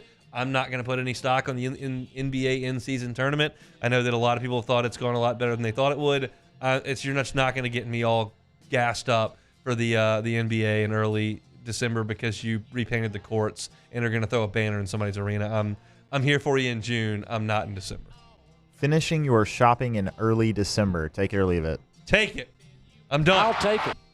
Done. Wow. I don't have to do much for Myers. She kind of handles that, and he doesn't know what Christmas is, so you get like 3 things, and he's happy as a clam, and I'm sure his grandparents will get him something too. Got Alyssa taken care of. She has a birthday on the we have Christmas Day the 25th. Myers is the 27th for his birthday, and she's the 30th for her birthday. Oh, wow. So in a 5-day span, I have the 2 birthdays in my house and Christmas. But I'm done. We've got it licked. We got it figured out. That is a very good feeling. I've seen my dad and my coalition of uncles. My mom's one of 4 sisters, so that's a lot of uncles in that realm.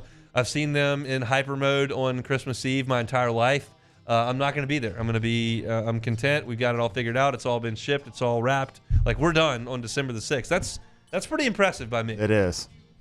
I don't think it'll happen next year, but it did this year. All right, last one here. Dennis Allen just said that Derek Carr is progressing nicely and that Taysom Hill is dealing with a foot in hand issue. Also saw reports that Derek Carr was at practice and looked pretty good. The Saints offense, however, the Saints offense is in trouble. Take it or leave it. Yeah, I'll take it. They can't run the ball, and Taysom's hurt. That's a bad start. Your quarterback, even if he goes out there, is Gimp, and he's getting hit and knocked out of every game. And Jameis comes in, and he's not really any better. And Michael Thomas isn't around. And like, I can't paint a rosy picture of the Saints offense. Like, it sounds like when we talk about the Saints that we're talking about the Panthers, or we're talking about the Bears, or we're talking about some team that's just absolutely putrid. The Saints are not absolutely putrid. This conversation is framed more so in what the next 18 to 24 months look like than the next 7 games. They're not as good as we thought, But where's the improvement going to come?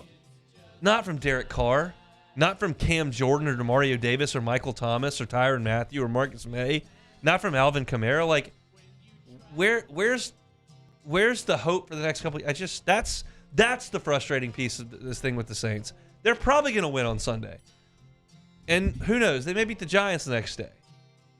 But does that give you any hope for the future of the franchise? Like, I don't know. It doesn't feel like it. That's just a bummer. I feel like a big curmudgeon when I talk about the Saints. But at least I'm not alone. Matt's about to sit down. He'll probably say the same thing coming up. If you missed any of our show today, catch it on demand. 1045ESPN.com's on demand tab. Apple Podcasts, Spotify, Google, wherever you find your audio, you can find us.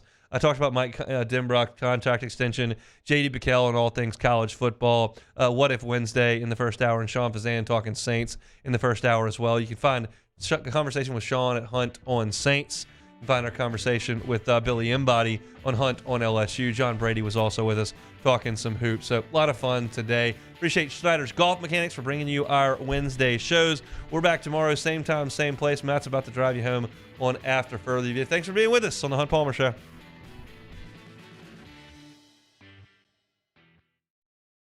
Gulf Coast Bank and Trust is giving our customers the power to bank anywhere, anytime during this challenging event. And we're right there with you. Our mobile banking app is a smart way to manage your money and time. Gulf Coast Bank and Trust, the bank that cares about you.